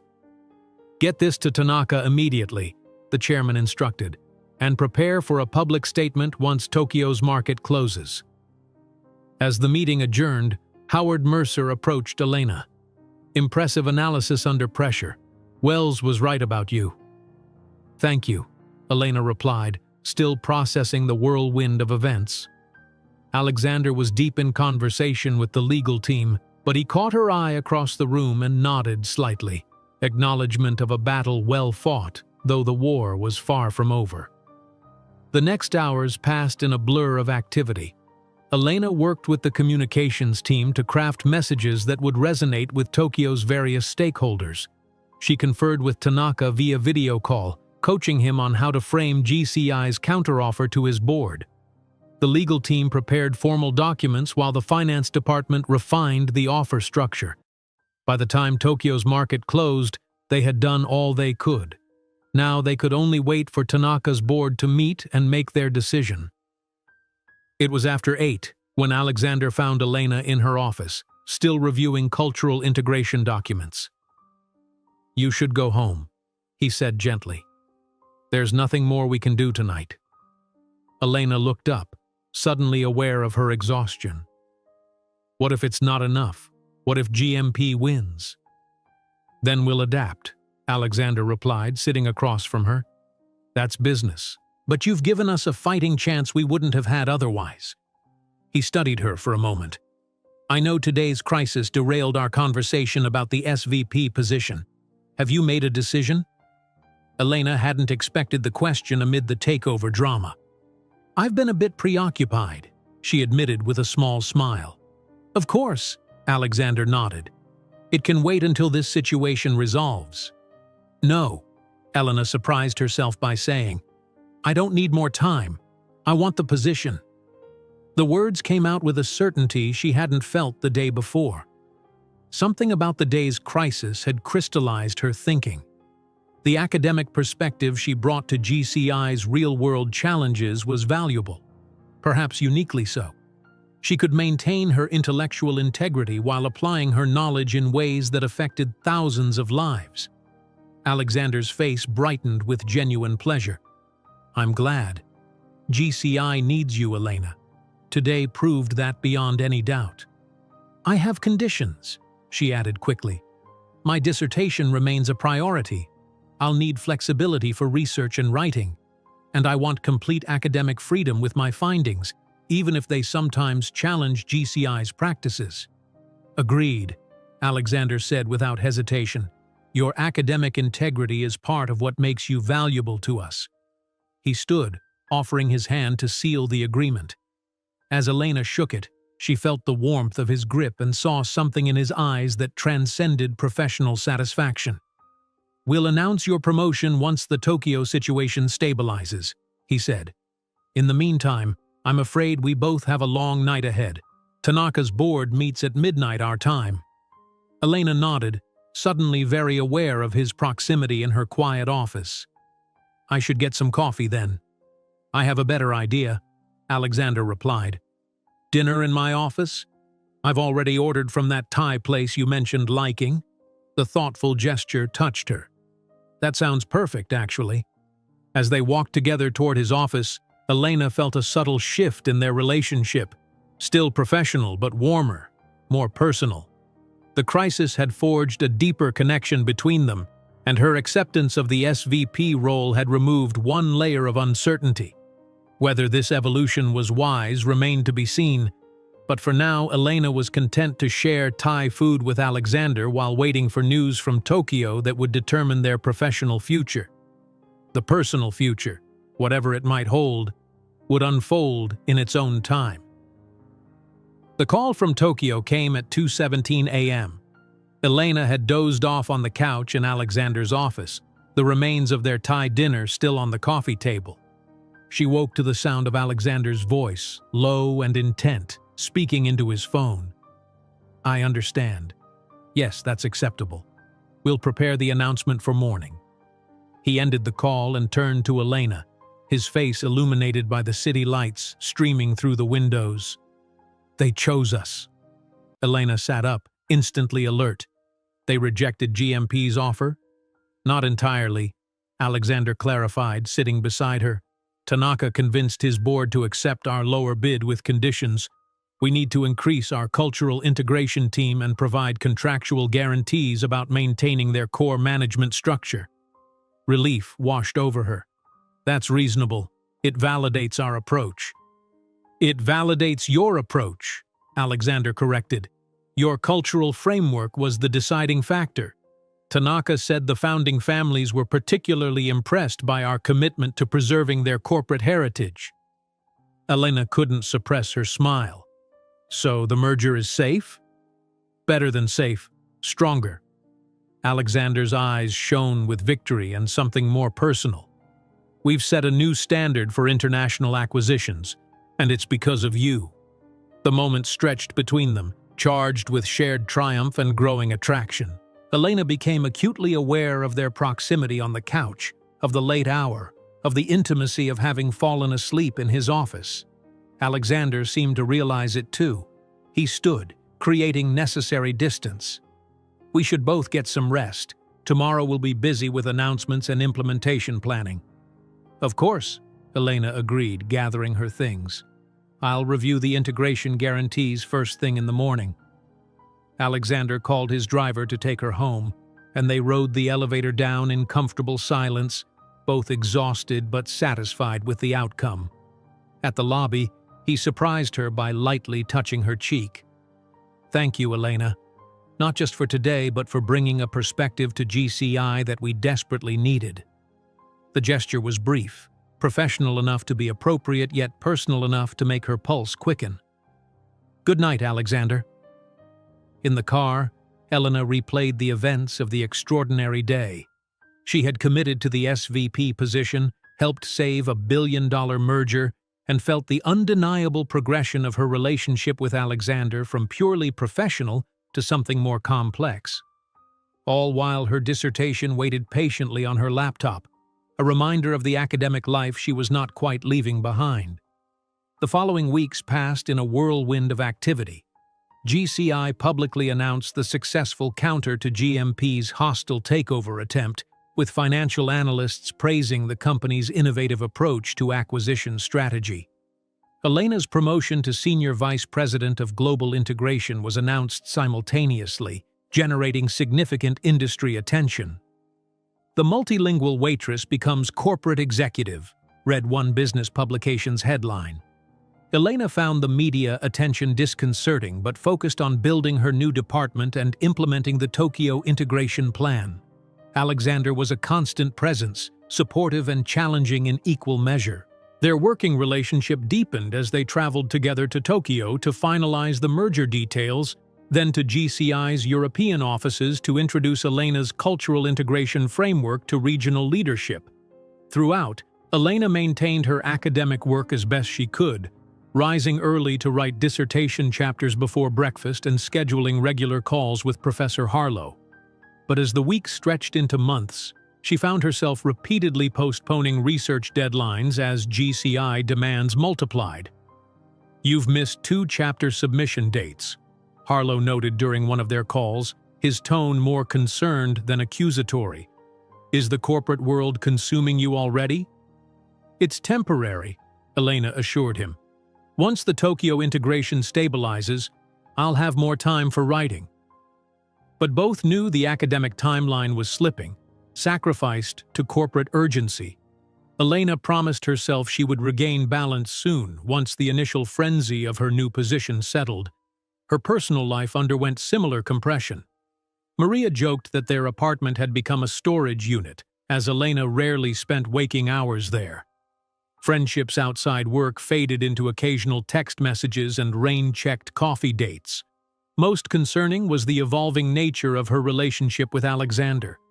Though both maintained professional boundaries at work, their constant proximity and shared challenges created an undeniable intimacy.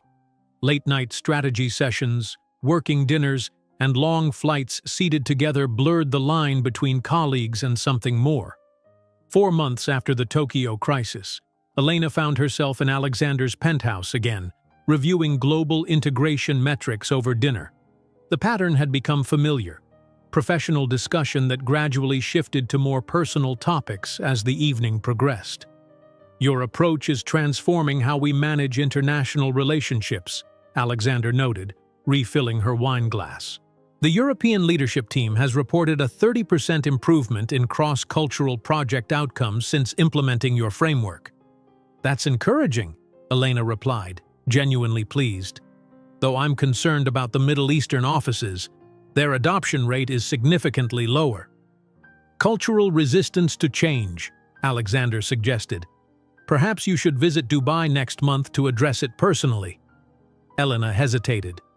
Another international trip would further delay my dissertation. I'm already months behind schedule. Alexander studied her, concern evident in his expression. Your academic work is suffering. It's manageable, Elena insisted, though the strain in her voice suggested otherwise. Elena. Alexander set down his glass, his tone softening. I don't want GCI to derail your academic goals. Perhaps we can reduce your travel schedule or bring in additional support for your department. His consideration touched her. Thank you. That might help. As the conversation continued, they moved to the living room, where Elena found herself sitting closer to Alexander than professional boundaries strictly warranted. The wine, the late hour, and months of growing attraction created a dangerous combination. You've transformed GCI in ways I couldn't have imagined, Alexander said, his voice low and intimate. Not just our business approach, but our culture. You've reminded us that behind every spreadsheet and strategy are actual people with different perspectives and values. That was the focus of my academic work, Elena replied. The human element in global communications. And now you've proven its practical value. Alexander's hand found hers on the couch between them. Elena, I've tried to maintain professional boundaries, but I think we both know there's something more between us. The touch of his hand sent warmth spreading through her. For months, she had carefully avoided this moment, knowing the complications it would create. Yet she couldn't deny the connection that had been building since that first morning at La Maison. Alexander, she began cautiously, we work together. I report directly to you. I know, he acknowledged. It's complicated, but what I feel for you goes beyond professional admiration. I think you feel it too. Before she could respond, her phone rang, Professor Harlow's ringtone. Elena withdrew her hand reluctantly. I should take this. He rarely calls this late. Alexander nodded, giving her space as she answered. Elena. Harlow's voice was uncharacteristically serious. I've just come from a faculty meeting. The committee is concerned about your dissertation progress. If you don't submit substantial work by the end of the month, they're considering placing you on academic probation. The news hit her like cold water. That's only 3 weeks away. I defended you as best I could, but the department has standards. They're questioning your commitment to completing the program. After ending the call, Elena returned to find Alexander watching her with concern. Bad news? My dissertation committee is threatening academic probation, she admitted. I've fallen too far behind. What do you need? Time off? Research support? I need to focus on writing, which means stepping back from some of my GCI responsibilities. Elena ran a hand through her hair in frustration. This is exactly what Harlow warned me about. Corporate demands overwhelming academic priorities. Alexander was quiet for a moment. You're at a crossroads, Elena. Academia or business. Perhaps you can't fully commit to both simultaneously. His words echoed Harlow's earlier warning, yet coming from Alexander, they carried different implications. Are you asking me to choose? No, he said quickly. I'm acknowledging the reality you're facing. Whatever you decide, I'll support you. If you need to reduce your role temporarily to complete your dissertation, we can arrange it. His understanding should have reassured her, but Elena felt a creeping unease. For months, she had been sliding deeper into corporate life, further from her academic foundations. Alexander had become central to both her professional identity and her personal happiness. If she stepped back now, what would remain of either? I need time to think, she said finally. To rebalance my priorities." Alexander nodded, though disappointment flickered in his eyes. Whether from her professional dilemma or the interrupted personal moment, she couldn't tell. "Of course. Take whatever time you need." As his driver took her home that night, Elena stared at the city lights blurring through the rain-streaked window. She had been naive to think she could maintain both worlds indefinitely. Something would have to give: her academic ambitions, her corporate success, or perhaps the growing feelings for Alexander that complicated both. Her phone chimed with a text from him. "Whatever you decide, know that you've already made an indelible mark on GCI. Your value to us, to me, transcends any title or role." The message both warmed and troubled her. The line between professional support and personal attraction had never been so thin, and Elena wasn't sure which side she wanted to be on anymore. As the car pulled up to her Brooklyn apartment, she made a decision. She would take 2 weeks' leave from GCI to focus exclusively on her dissertation. The distance would give her clarity not just about her academic future, but about Alexander as well. Some questions could only be answered from afar. The thought of separation brought an unexpected ache. In just a few months, Alexander Wells had become central to her daily existence. The prospect of stepping away, even temporarily, felt like losing a vital part of herself. That realization alone told her how necessary the distance had become. Elena's first week away from GCI felt like detox. She had moved temporarily into Professor Harlow's guest cottage, a quiet retreat on his property in Connecticut where she could focus solely on her dissertation. The absence of Manhattan's constant buzz, of urgent emails and strategy meetings, of Alexander's compelling presence, all created a strange vacuum that was both liberating and disorienting. The first 2 days, she slept more than she had in months, her body reclaiming the rest it had been denied. By the 3rd day, she had established a writing routine, working from dawn until late afternoon with brief breaks for walks around Harlow's wooded property. "You look better already," Harlow observed over dinner that evening. "Less corporate, more academic?" Elena smiled. "Is there a visible difference?" "Indeed. The corporate look involves permanent furrows between the eyebrows and a tendency to check one's phone every 30 seconds. She laughed, realizing she had instinctively reached for her phone, which she'd purposely left in her room. "I suppose I've developed some corporate habits." "They can be unlearned," Harlow said mildly, "if that's what you want." That was the question Elena had come here to answer. What did she truly want?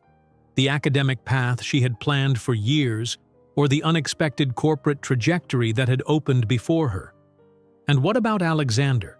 Was he part of either future or a complication better left behind? Her dissertation progress was encouraging.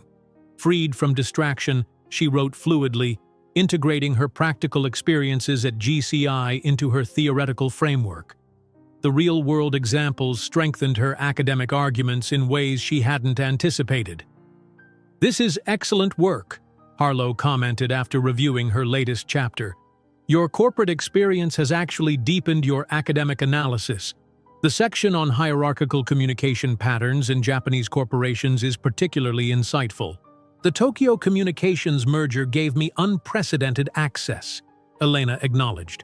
"I observed dynamics that would have been invisible to an outside researcher." Harlow studied her thoughtfully. "Perhaps the dichotomy I presented, academia or business, was oversimplified. There might be a middle path." By the end of the first week, Elena had completed 2 substantial chapters, enough to satisfy her committee and lift the threat of academic probation.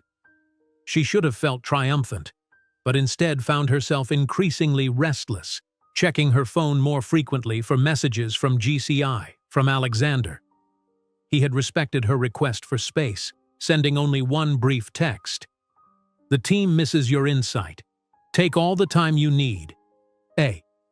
Professional, appropriate." Yet she found herself reading it repeatedly, searching for subtexts and implications. On the 8th day of her retreat, Elena's phone rang with an unexpected call: Rebecca from European Communications. I hope I'm not intruding on your academic exile, Rebecca began, but something's happening that you should know about. Elena sat up straighter. What is it? Victor's making moves in your absence. He's proposed temporary oversight of your global integration division while you're away. But there's nothing temporary about the changes he's implementing. A flash of alarm shot through Elena. What kind of changes? He's dismantling your cultural integration teams, claiming they're redundant with existing regional structures. And he's revising the Tokyo implementation timeline, accelerating it significantly. That could jeopardize the entire integration, Elena protested. Tanaka agreed to our merger specifically because of the phased approach. I know, Rebecca's voice was grim. Several of us have raised concerns, but Victor has Howard's support. They're presenting it as operational streamlining. And Alexander? Elena asked, her heart beating faster. What's his position? There was a pause. That's the other thing. Alexander's been distracted. He's spending most of his time on a new acquisition target in the Middle East. Victor's using his absence to push these changes through. After ending the call, Elena paced the small cottage, anger and concern battling within her. Everything she had built at GCI, the integration framework, the specialized teams, the cultural approach that had saved the Tokyo merger, was being systematically dismantled in her absence. And Alexander was allowing it to happen. Harlow found her an hour later, packing her bag. Leaving us so soon? There's a situation at GCI, Elena explained, outlining what Rebecca had told her. Harlow listened without comment, then asked simply, What does this tell you about your priorities, Elena? The question stopped her mid-motion. That I care deeply about the work I've done there, that I'm not ready to abandon it. And about Alexander Wells? Elena sighed, sitting on the edge of the bed. That I may have misinterpreted his support, or perhaps his priorities have shifted. Perhaps, Harlow agreed. But before you rush back to battle corporate intrigue, consider finishing what you came here to do. Your dissertation draft is nearly complete. Give it another 3 days, then face whatever awaits at GCI with your academic accomplishment secured. His advice was sound. Elena unpacked her bag and returned to her writing desk. For the next 3 days, she channeled her frustration and confusion into productivity, finishing her dissertation draft with a focus sharpened by the knowledge that corporate politics continued without her. The evening before her planned return to New York, Harlow invited her to dinner at the main house to celebrate her completed draft. As they shared a bottle of wine, he offered a final piece of advice. The corporate and academic worlds operate by different values, Elena. In academia, the pursuit of knowledge is paramount. In business, it's results. Neither is inherently superior, but they require different parts of yourself. I've experienced both now, Elena replied. I value aspects of each. Then perhaps your challenge isn't choosing between them, but defining how they intersect in your life. Create your own path rather than following either traditional trajectory. His words stayed with her as she prepared to return to GCI the following morning. Could she forge a path that honored both her academic integrity and her corporate effectiveness? And where did Alexander fit into this integrated future, if at all? The GCI tower looked the same as she approached it the next day, but Elena felt profoundly different. 2 weeks of academic focus had restored her clarity of purpose. She was no longer just responding to opportunities. She was choosing her direction. The executive floor buzzed with surprised greetings as she stepped off the elevator. James nearly dropped his tablet when he saw her. You're back. We weren't expecting you until next week. Change of plans, Elena replied with a smile that didn't quite reach her eyes. Is Alexander in? He's in Dubai until tomorrow, James informed her. But Victor has called a division meeting in the main conference room. It starts in 10 minutes. Perfect timing. Elena dropped her bag in her office and reviewed her emails quickly, confirming what Rebecca had told her. Victor had indeed been restructuring her division, implementing changes that undermined the cultural integration approach she had developed. When she entered the conference room, the surprised silence was almost comical. Victor, standing at the head of the table mid-presentation, faltered visibly. "Elena," he recovered quickly. "We weren't expecting you. I'm just updating the team on some operational adjustments." "So I've heard," Elena replied pleasantly, taking a seat. "Please continue. I'm very interested in these adjustments." The tension in the room was palpable as Victor attempted to proceed, explaining the streamlining of the cultural integration teams and the accelerated Tokyo timeline. Elena listened without interruption, her expression neutral but her mind cataloging each deviation from her established framework. When Victor finished, he looked at her expectantly, clearly anticipating an emotional response. Instead, Elena smiled professionally. "Thank you for that comprehensive overview, Victor. Now, if you'll excuse us, I need to meet with my team privately." "These changes have been approved by Howard," Victor warned.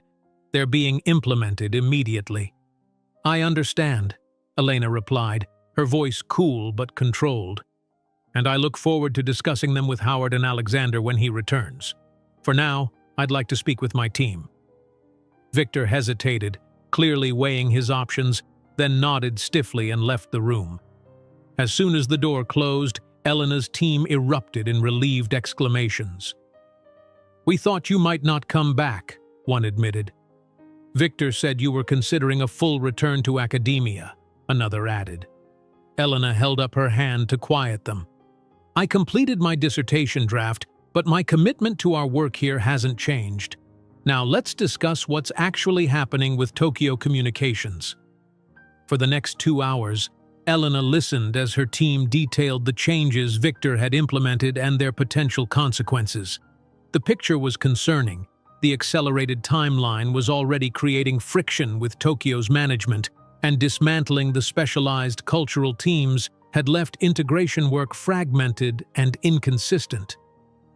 "Why would Alexander allow this?" someone asked. "He was so supportive of your approach." It was the question Elena had been asking herself for days. "I intend to find out," she said simply. That evening, Elena stayed late, preparing a detailed analysis of the risks Victor's changes posed to the Tokyo merger and the broader international strategy. As she worked, she couldn't help wondering about Alexander's role in all this. Had he genuinely been distracted by new acquisition targets, or had he deliberately allowed Victor to dismantle her work? And if so, why? Had their almost moment in his penthouse changed how he valued her professional contributions? The thought left a bitter taste. Around midnight, Elena's phone chimed with a text from an international number. "Just landed in New York. Heard you're back. Can we talk? My office, 7 a.m. A." Elena stared at the message, her emotions conflicted. Part of her wanted to confront him immediately, to demand explanations for his absence during Victor's power play. Another part feared what those explanations might reveal about his true priorities, and about whatever had been developing between them. She texted back a simple, "I'll be there," then continued working on her analysis. Whatever Alexander's explanation, she would face tomorrow with clear evidence of the damage Victor's changes were causing and a plan to correct it. As she finally left the office in the early morning hours, Elena realized that her time away had clarified more than just her academic priorities. It had shown her that the work she had built at GCI mattered deeply to her, enough to fight for, and her reaction to Alexander's apparent abandonment of her approach revealed feelings more complex than professional disappointment. The question now was whether those feelings could survive the conversation awaiting her at 7 o'clock. Elena arrived at GCI Tower at 6:45 a.m., the early morning light casting long shadows across the lobby. The building was quiet, with only security staff and a few ambitious associates present. She used the time to collect her thoughts, reviewing her analysis of Victor's changes one last time before heading to Alexander's office. She found him at his desk, looking tired but alert. His suit was impeccable as always, but the shadows under his eyes suggested the toll of international travel and pressing business concerns. "Elena," he stood when she entered, his expression a mixture of relief and uncertainty. "It's good to see you." "Is it?" she asked, maintaining a professional distance. "I wonder, given what's happened while I was away." Alexander gestured for her to sit. "Rebecca called you." "She did. And I've spent the night reviewing the changes Victor has implemented. Changes that undermine everything we built with the Tokyo merger." "It's not what you think," Alexander began, but Elena cut him off, placing her tablet on his desk. "These are the metrics from the first integration phase. Satisfaction among Tokyo executives has dropped 30% since Victor accelerated the timeline. 2 key relationship managers have resigned. Client retention is already showing concerning patterns." Alexander studied the data without speaking. "What I can't understand," Elena continued, "is why you allowed it. You supported my approach. You saw its effectiveness. Was it all just theater?" "No." Alexander's response was immediate and forceful. "Everything I said about your approach was genuine." "Then explain this," Elena demanded, "because from where I stand it looks like you used my absence to let Victor dismantle my work." Alexander sighed, running a hand through his hair, a rare gesture of frustration from a man usually so composed. "I've been distracted, yes, but not in the way you think. The Dubai acquisition has consumed my attention, but more importantly, I've been dealing with a board insurrection." Elena's anger faltered. "What?" "Victor used your absence to convince several board members that your cultural approach, while intellectually sound, was too slow and costly for GCI's quarterly objectives. Howard supported him. They moved while I was in Dubai negotiating the new acquisition." "And you couldn't stop them?" Elena found this hard to believe given Alexander's authority as CEO. "I could have forced the issue," he acknowledged, "but at significant political cost within the board. I made a strategic decision to let Victor implement some changes while I secured board support for the Dubai deal. Once that was approved yesterday, I planned to address the Tokyo situation." Elena processed this information, her professional assessment battling with personal disappointment. "You sacrificed my division for a new acquisition." "I made a tactical retreat, not a surrender," Alexander corrected. "The Dubai deal strengthens our overall position. And now that you're back, with concrete evidence of the negative impacts of Victor's approach, we can reverse the most damaging changes." It was a rational explanation, the kind of strategic compromise that corporate leadership often required, yet it left Elena unsettled. "You could have warned me." "I respected your need for space," Alexander replied. "You went away to focus on your dissertation without corporate distractions. I didn't want to pull you back into GCI politics." There was truth in this, but not the complete truth. Elena sensed something unspoken beneath his reasonable explanation. "What aren't you telling me, Alexander?" He held her gaze for a long moment, then sighed. "I was hurt. When you left so abruptly after that evening in my penthouse, it felt like rejection, not just of what was developing between us, but of the vision we were building at GCI." The admission surprised her. "I needed to complete my dissertation. My academic career was at risk."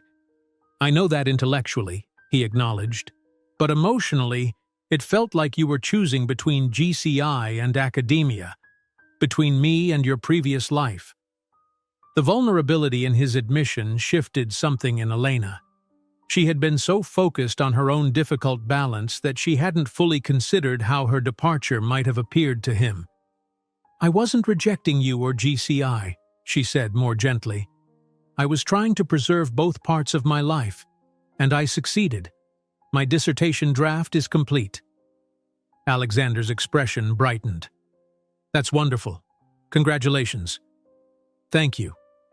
Elena paused, then added, "But I came back to find the professional structure I built here being dismantled. That matters to me, Alexander. What we created with the Tokyo approach works. It's not just academically sound, it's good business." "I know," he agreed. "And now we'll fix it. Together."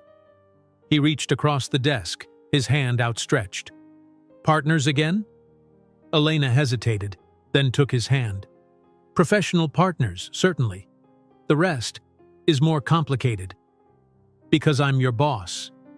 Because I'm not convinced our priorities align, Elena clarified.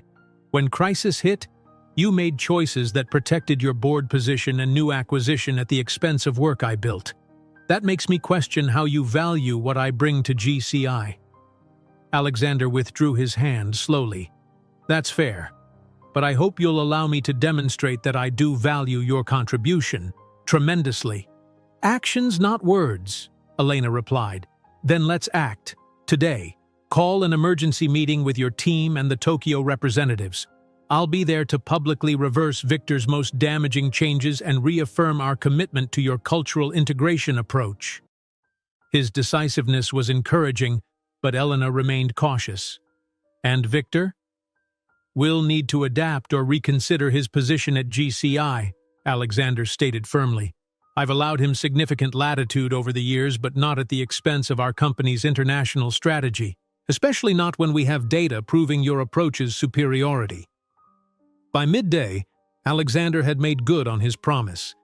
In a tense meeting with Elena's team, Tokyo's representatives, via video conference, and Victor himself, Alexander systematically reversed the most problematic changes, citing Elena's data on negative impacts and reaffirming GCI's commitment to the original cultural integration framework. Victor sat stiffly through the meeting, his expression carefully neutral, though his displeasure was evident. When Alexander finished, he addressed Victor directly. Your operational efficiency expertise remains valuable, Victor, but it must work within our cultural framework, not against it. Elena's approach has been validated by results. I expect all executives to support it moving forward. It was a public reinforcement of Elena's position that left no room for misinterpretation. As the meeting concluded, Elena felt a complex mixture of professional vindication and lingering personal uncertainty. Alexander had backed her approach completely, yet questions remained about their relationship beyond GCI's walls. Those questions followed her through the subsequent weeks as they worked to restore the original integration plan and repair relationships with Tokyo Communications. Alexander was consistently supportive, giving her full authority to rebuild what Victor had dismantled, yet he maintained a careful professional distance, respecting the boundaries she had implicitly established upon her return. A month after her confrontation with Alexander, Elena received news that her dissertation had been accepted with minor revisions. That evening, she found a champagne bottle on her desk with a note in Alexander's handwriting. Congratulations, Dr. Russo. GCI is privileged to have your brilliance in both academic and corporate realms. The thoughtful gesture touched her. As the day ended, she made her way to Alexander's office, finding him alone reviewing documents. Thank you for the champagne, she said from the doorway. He looked up with a genuine smile. You deserve it. Few could accomplish what you have in both worlds simultaneously. It hasn't been easy, Elena admitted, entering his office. And I'm not sure it's sustainable long-term. Alexander set down his papers, giving her his full attention. What are you saying? I'm saying that I've been thinking about my future, at GCI and beyond. Elena took a deep breath. The past month has shown me that I can succeed here, that my approach has value, but it's also shown me how quickly corporate priorities can shift, how vulnerable innovative approaches can be to political currents. That's true in any organization, Alexander pointed out. Academic departments have their own politics. They do, Elena acknowledged. But the question I've been asking myself is where I can make the most meaningful contribution while staying true to my values. And I'm not sure a traditional corporate role is the answer. Alexander studied her, concern evident in his expression. Are you resigning? No. Elena smiled slightly. I'm proposing a modification to my role. I want to establish a cross-cultural communication institute within GCI. A hybrid entity that conducts research, develops frameworks, and implements best practices across our global operations. A think tank within a corporation, Alexander mused, intrigued. Exactly. It would combine academic rigor with practical application. I could continue contributing to scholarly research while directly improving GCI's international operations. Alexander considered the proposal thoughtfully. It's unorthodox, but potentially powerful. We could position GCI as a thought leader in global communication. And I could maintain my academic connections while applying research in real-world contexts, Elena added. A genuine integration of both worlds. I like it, Alexander decided. Draft a formal proposal and we'll present it to the board. Elena nodded, pleased by his receptiveness. As she turned to leave, Alexander spoke again, his tone more personal. Elena, wait. There's something else we should discuss. She paused, hearing the shift in his voice. These past months have shown me something important, he continued. Not just about business, but about life. About what matters beyond corporate success.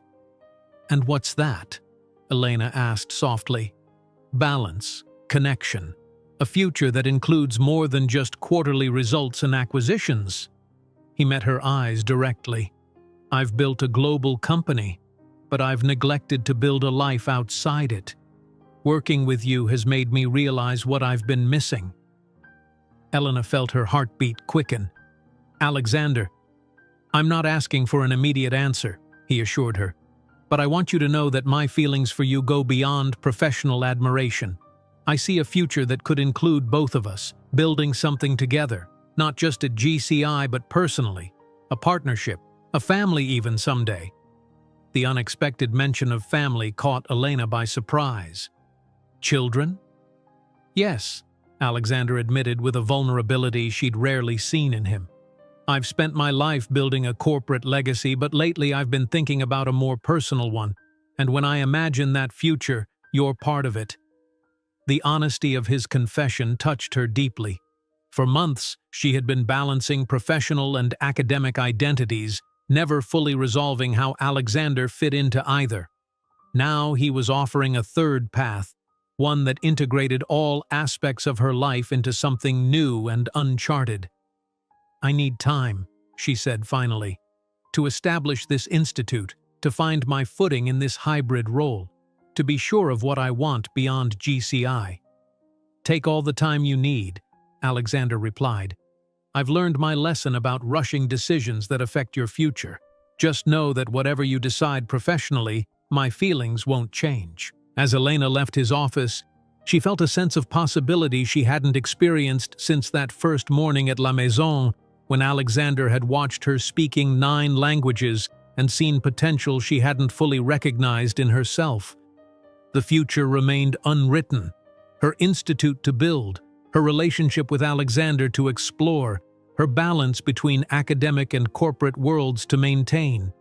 But for the first time, these no longer felt like competing priorities but complementary elements of a uniquely integrated life. And that perhaps was the most unexpected translation of all. From seeming contradiction to harmonious whole, a future expressed in languages of both mind and heart.